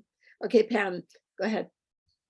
Yes, in terms of the proposed $180 in program expenses, since we still have the treasurer's report up on the shared screen, under the Metro grant that we received for the e-cycling event, you'll see $133.08. 50 of that is going to pay our fiscal sponsorship fee for this year, but that leaves $83.08. And I think we should ask Metro whether we can use those cleanup funds from the grant to fund part of this pop-up trash collection, since it's of a similar objective. Okay, so yeah, that's a great idea. And Yeah, good idea. if you will do that, Pam, that would be super. So then that reduces Yeah, the awesome. cost even more. Yeah, Okay, okay, or whoever's been talking to Metro. But yeah, I think we should close the loop. well, oh, you would like, well, you would like me to, I've been talking to Metro. You would like me to see whether this event would qualify for cleanup? I'm happy to do that. Yeah, if you would, Stephanie. Oh, sure, okay. Awesome. Very fine, I will. Me, Kayla, okay, fine. All right, so then I move that we approve this experimental summer program of pop-up trash collection involving Lane Middle School parents and students and Casey, our board member. And I seek, and I guess I'll just fold the budget into there too, and approve a budget of no more than $180, which might be partially funded by our Metro grant. May I have a second? Second. Oh, thank you, Casey. Are you allowed to second this proposal? I don't know. So I there might. I'll second. Gail was right there. Gail Oh, and Casey thanks, will- Gail. Okay. I said Yeah. yay. That would be corrupt. Okay, all right, so let me call the roll then for the vote. Casey. Aye, yay. Hey, Laura Lee, Aye. Kim, Aye. Gail, Yay. I hey, Pam, Aye. and Stephanie, I. All right, fine, so that is carried, wonderful. Then that means that we'll confirm this with Southeast Uplift, and you and Casey, you and Chris Sample, you can just start going tomorrow. Yep. Tomorrow morning. Absolutely. Okay. And then as far as buying things, we'll see about the grabbers. And then if you need me to use the debit card to buy stuff online, you just let me know and we'll figure out how much and so on. And Right. we already estimated, we already know what to buy and Right. costs and so on. Yeah. They're in the Costco. agenda. What? Cost- I'll make a Costco run. Okay, fine.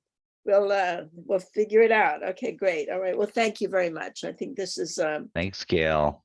this is an exciting little program, and I think we're going to see some benefit from it.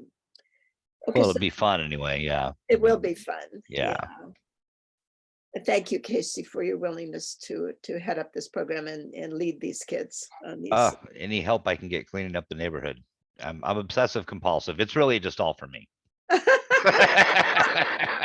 All right, we're happy to accommodate you then. Yes, thank you. Thank you.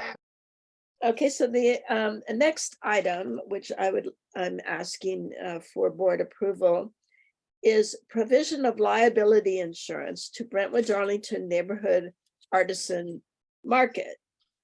Now, I'm doing this because Southeast Uplift has the following on their website. Because neighborhood associations are covered by liability insurance, they are encouraged to partner with other neighbors or community groups to extend their coverage to those groups.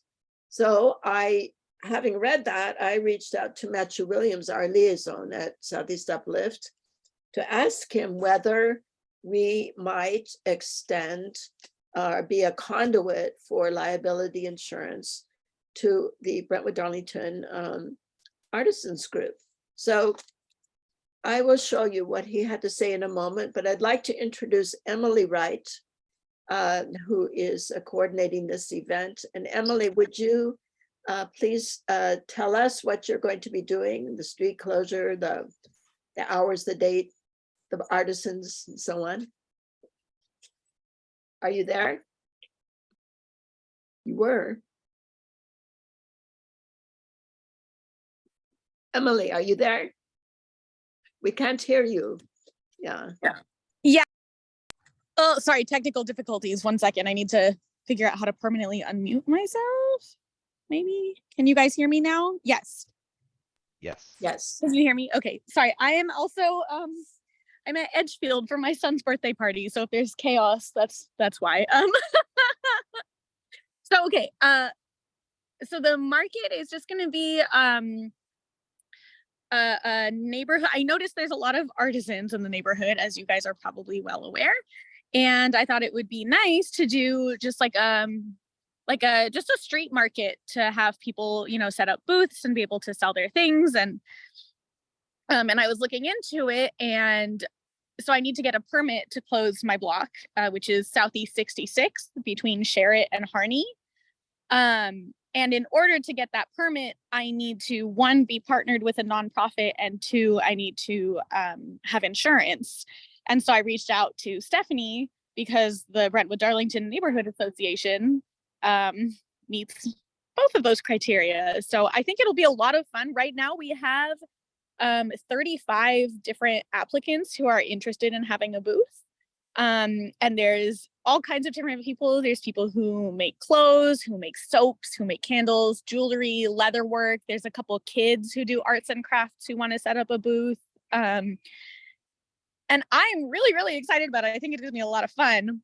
And the one hurdle I was running into really was the insurance and the nonprofit connection. When I talked to someone at the city, they said really the nonprofit just needs to put their name on it. They don't really have to do anything other than just say that they're affiliated with you.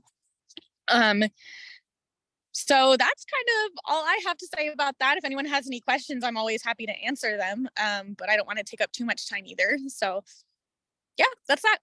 So you'll be setting up in the street on Yes. July 15th. It's one block, right? That's right. Block. July 15th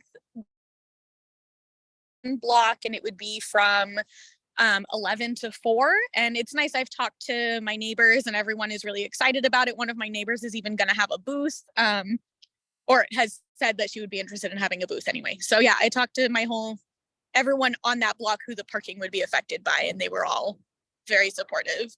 Oh, okay. Okay, Pam, go ahead. So Yeah. Emily, is people charging you for closing the street? Yeah, so the permit I think is going to come out to somewhere in the neighborhood of $200. I need to double check. And I was going to cover that by charging just a very small vendor fee to cover the permit fee. So the reason why I asked that question, and it sounds like you've landed on a date already, but I just got a flyer from Southeast Uplift saying in August, they're waiving some of those PBOT street closure fees. So anyway. Okay. FYI. That's actually great to know. Maybe I'll reach out and find out about that. I would like to do it in July just because that just happens to be a weekend when I'm free, and it sounds like a lot of people are able to do it then. But I might look into, if this one say goes well, that maybe we could do another one in August. Because that's really great information to have, because it'd be great to not have to pay the permit fee for that. Yeah, I think it's called Party on Portland or something like that. And it was Okay. the Southeast Uplift newsletter that came out within the last week. Okay. I'll forward it to you. Okay, that'd be awesome. Yeah. Hold on, just making a note to myself. It could be connected with Neighbors Night Out the first week of August, where those street closures are waived for that event, which is anytime, I believe, the first week of August. Yeah, this is a separate event, Gail. They also talked about neighborhood night out, but this is something else. Fun. Okay, Laura Lee, you have a question? I was just gonna comment on Pam's. I think you have to have your application in by June 23rd. Okay. And the event to waive the fees of the zoning, you have to have your event between August 1st and August 14th. I'd also be curious if it applies to a vendor's market, because there's not a fee to close down the block.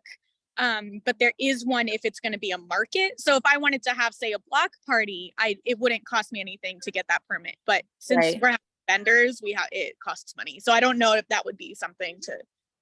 I think that that's a really, really good point. I actually don't know the answer to that. So Gail's suggestion might be a little bit more appropriate, actually.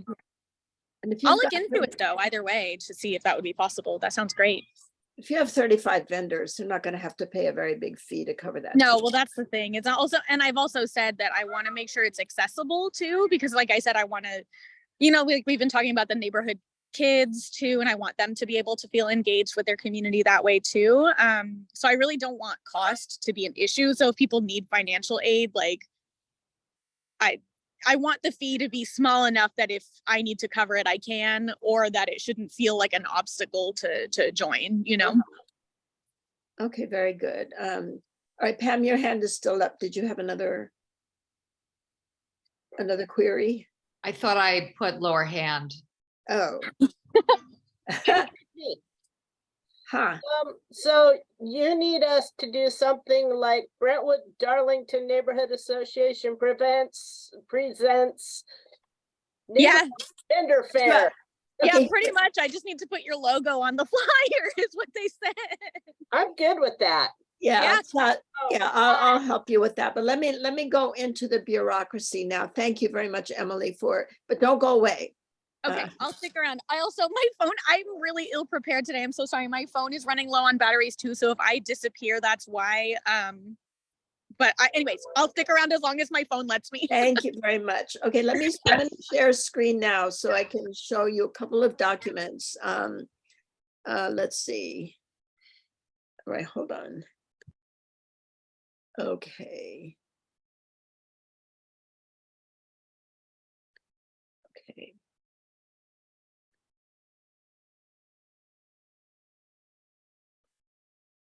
Okay, so after I heard from Emily, I contacted Matthew Williams and I asked him, first of all, can we be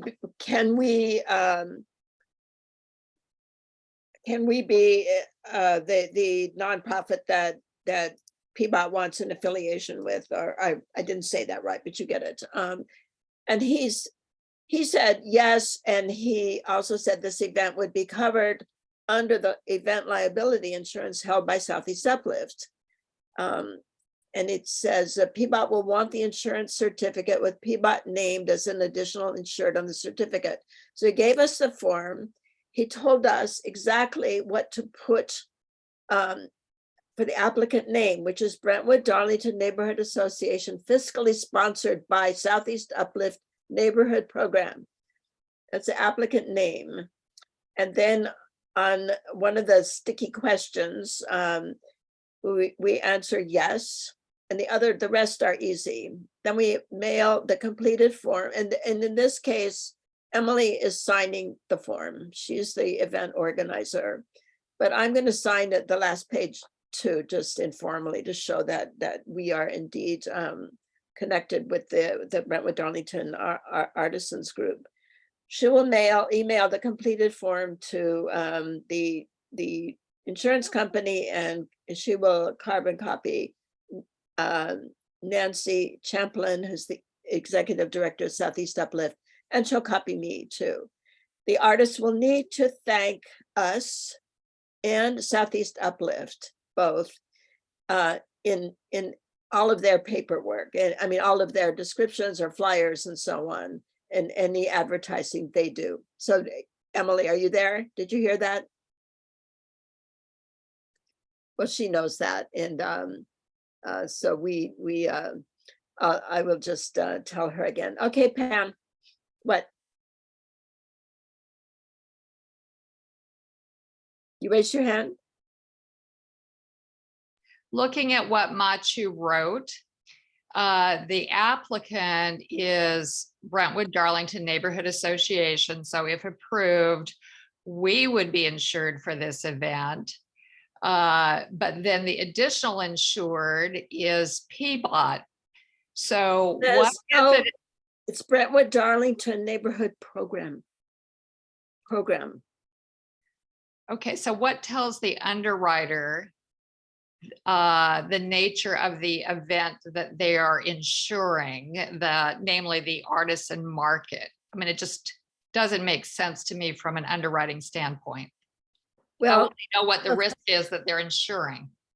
well, the form, here's the form, which I filled out for them so that they can then fill it out.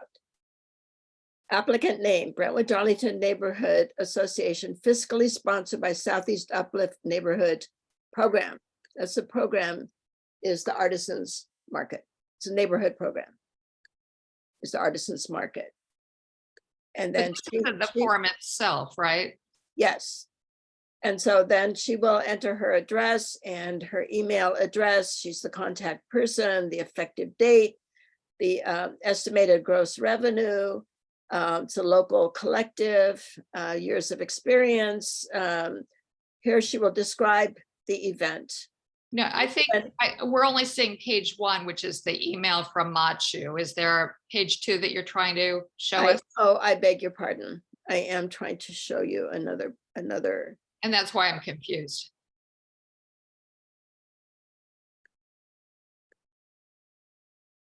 I beg your pardon. I could see it. All right, here, applicant name, Brentwood Darlington Neighborhood Association, fiscally sponsored by Southeast Uplift Neighborhood Program. Okay, but it doesn't say artisan market anywhere that I can see so far. It's going to. Okay.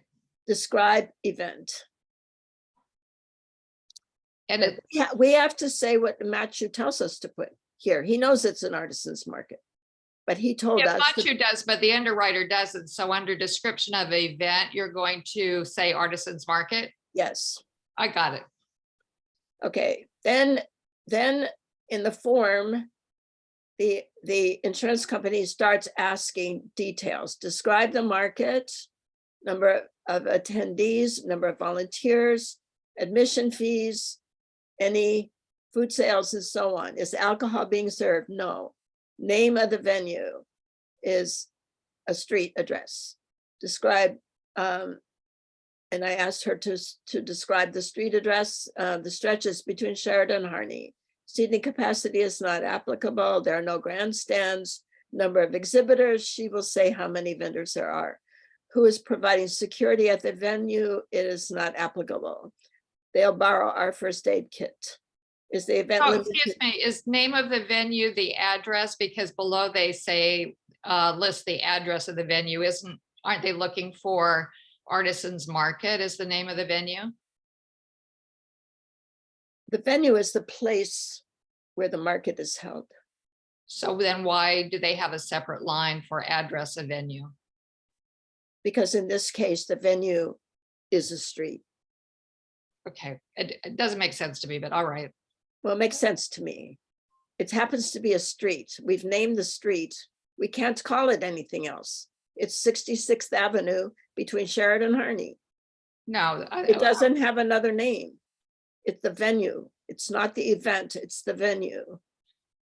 Okay, Yeah, it makes sense. who is providing security? Security is not required. Okay, Laura Lee. I'm a little agreeing with Pam on this one. Because I don't know if she knows how many vendors there are going to be yet. It seems a little unclear of what's actually going to happen and what we're agreeing to back our insurance on. And it's also it's kind of thrown at us very quickly. So I think I need a little bit more information. Okay, what do you need?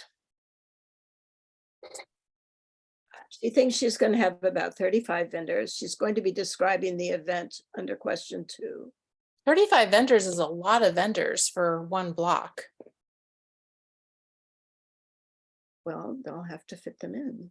Maybe they'll go up on the sidewalk.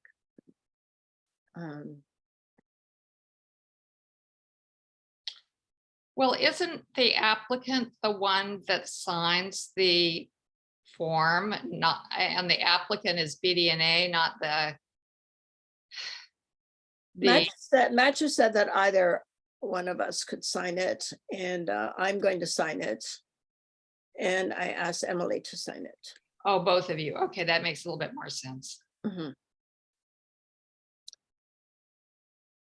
I just want to make sure that everybody's insured, not just us, but also the artisan market. Right. No, I know what your concern is, and I appreciate that.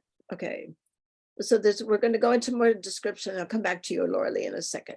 Swimming, there's no swimming. Here on number 9, Matthew said, check yes, check yes. Is the applicant required to provide certificates of insurance to any other entity? Yes.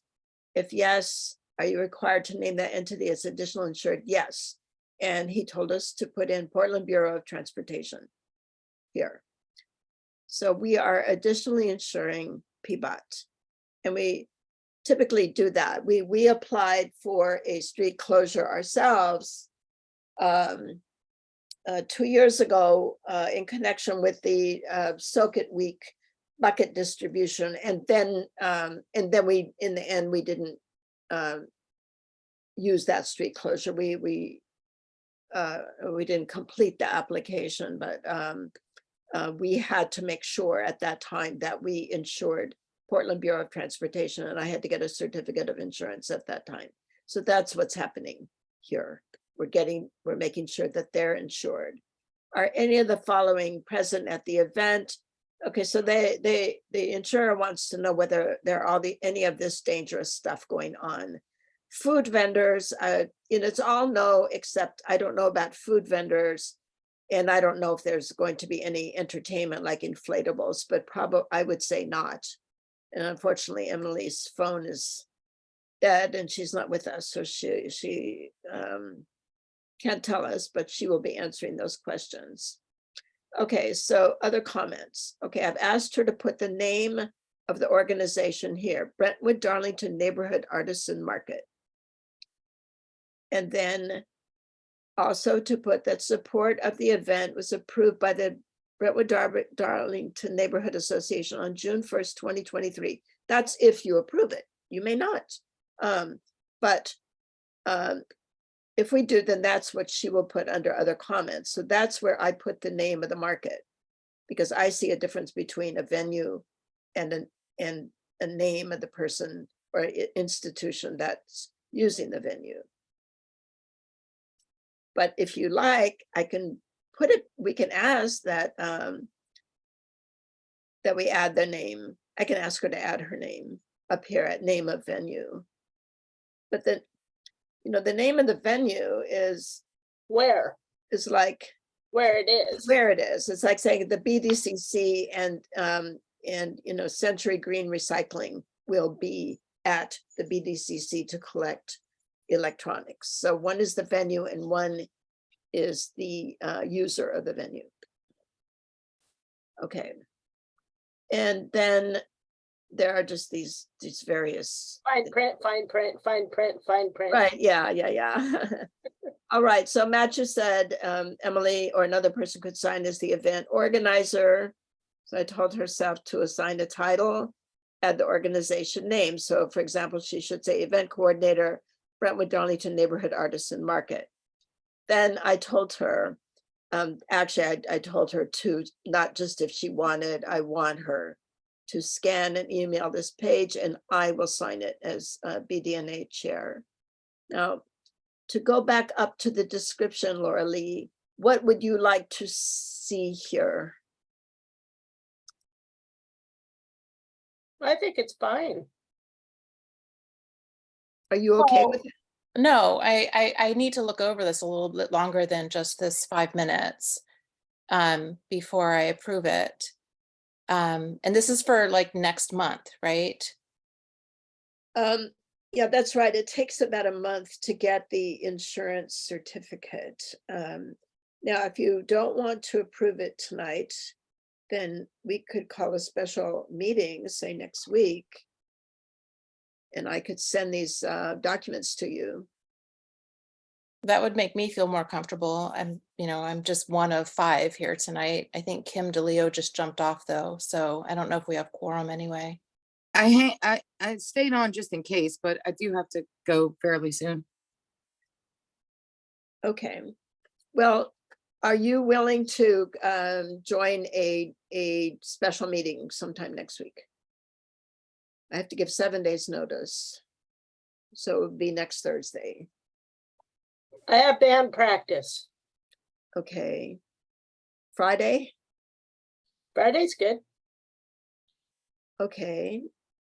I could ask Emily to fill out the application as completely as possible so that I will send that to you. And you can see what she has to say. You are concerned, Laura Lee, about the number of vendors in a small space? I'm concerned about Matthew says to do this and fill this out. And, I just, yeah, I would feel a lot more comfortable if Emily did actually fill out some of this stuff so that I could see it before I vote on it. That's all. So just if I could clarify one more thing. Did Machu say that Emily should fill this out, or is he assuming that we're filling this out? He said that either one.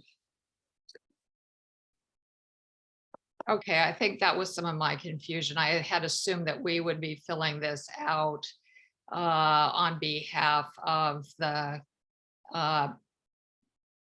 neighborhood artisans market. I think I'm okay with this, Stephanie, now that I've seen that they are listed, at the very bottom of the form. At least they're on the form to alert the underwriter about the nature of the event.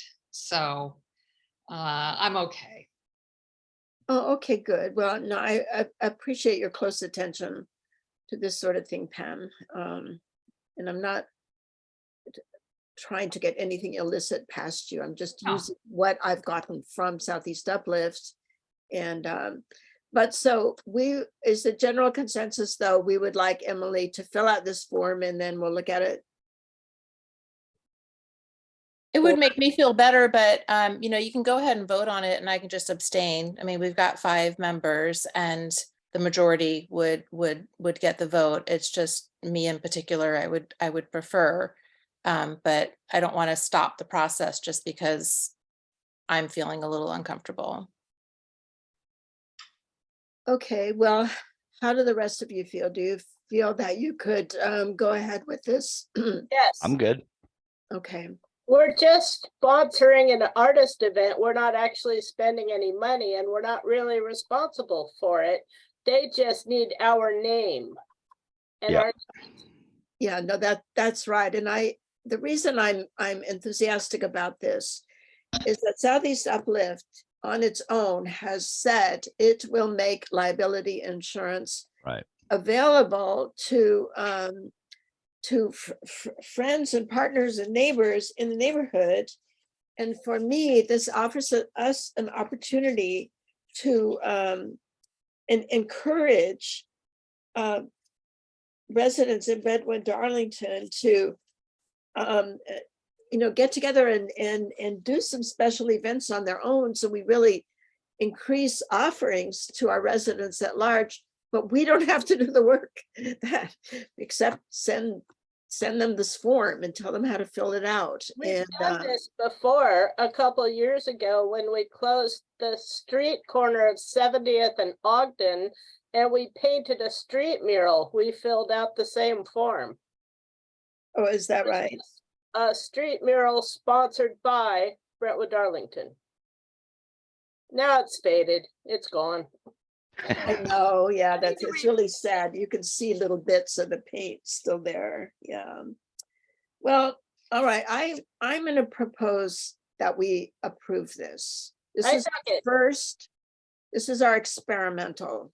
I think there's a tremendous amount of promise in what Southeast Uplift is offering our neighborhood with this insurance provision, and so I would like to support this group. I mean, that's our mission, is to support our residents in positive activities, right? And so I move that we approve this event, and the approval means that we will be the conduit for providing them insurance from Southeast Uplift, the general liability insurance. So I vote. I mean, I move. Get their street closure fee waived. Is that a possibility?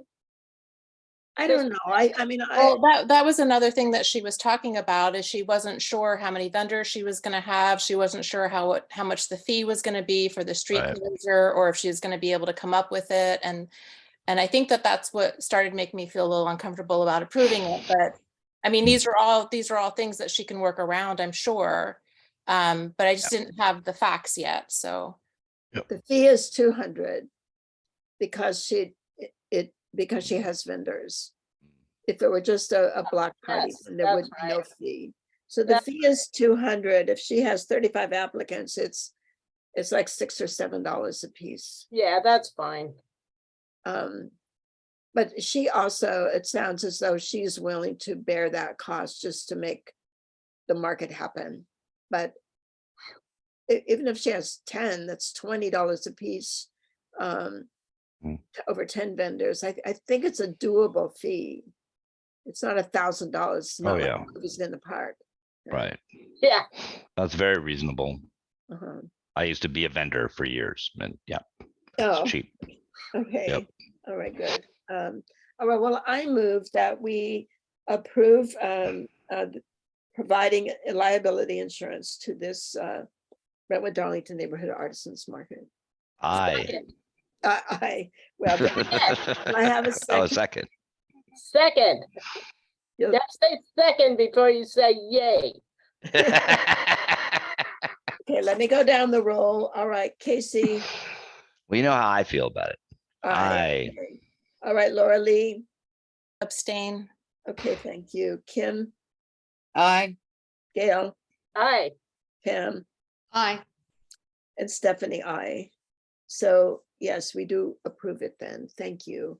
Let's see how this goes. I don't think there's much risk to us, and or none. And this will be our experiment. We have a trash pickup that's our experiment for the summer, and now this artisans market. So thank you for your support. And I would,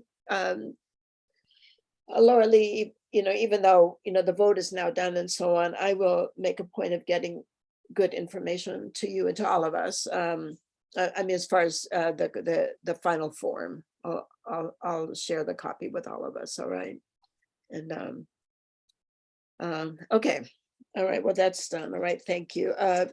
Our next order of business then, real fast, is has to do with movies in the park, which is moving right along. Gail, you want to give us an update? July 21st, I have contacted the Star Wars enactors. I haven't heard back from them yet, but I am optimistic that they should be attending. And we have a marching band at dirt cheap prices. Whoa, Honest to God, world famous marching band. really? Yeah. I'm Yeah, excited. that'll be fun. They're gonna play for 30 or 40 minutes before the I'll film, probably play right? a little longer. I'll talk them into it. Yeah, no, you're good, Nice. Gail. You're good at getting That's people so to do cool. things. Yeah. Hey, we So- saved $500. I beg your pardon? We're saving $500. Oh, yes. I mean, they're normally Nice. $750 and Gail got them down to 250. So thank you. Whoa. But- I got the Man. winer's discount. Perfect. Okay, so Parks and Rec is asking us to pay the full $1,000 fee. And we tried to, we gave them a good argument about why it should be lower. And they responded by giving us a month to raise, they wanted $750 up front and they gave us a month to raise the remaining $250. Well, you know, actually we can afford it. We have, we have the money in our account and it's a wonderful event. I know that Parks is having a lot of trouble. They said the cost to put on this, these events has increased. All our staff are now represented. I guess all the costs of staffing are now taken into full account. The wages have increased, the movie license fees have increased, and there's been overall inflation, and it now costs over $5,500 to produce each event. Yep. So our That's event, that's what sponsors are for. that's what sponsors are for. They have big name sponsors. Who has big name sponsors? 'Cause we Portland don't, Parks and Rec. well, then how come how come they're raising their prices? Because Jeff's not in charge anymore. And he was a financial genius and the person in charge isn't as good as he was. I see. Well, I say we wait.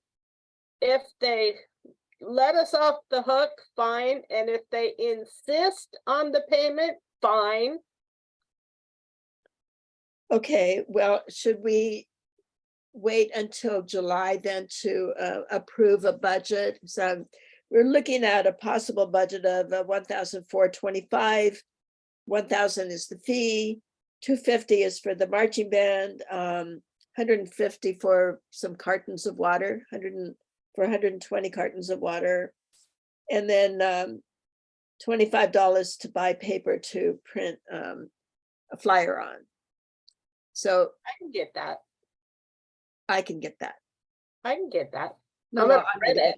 You have to send me something to print though. No, I will. Oh, okay, wait a minute. Okay, so let me share screen and Paper's not that expensive. I mean, it's getting expensive, but it's not that bad. okay, here's a rough idea of the flyer that so we're not going to have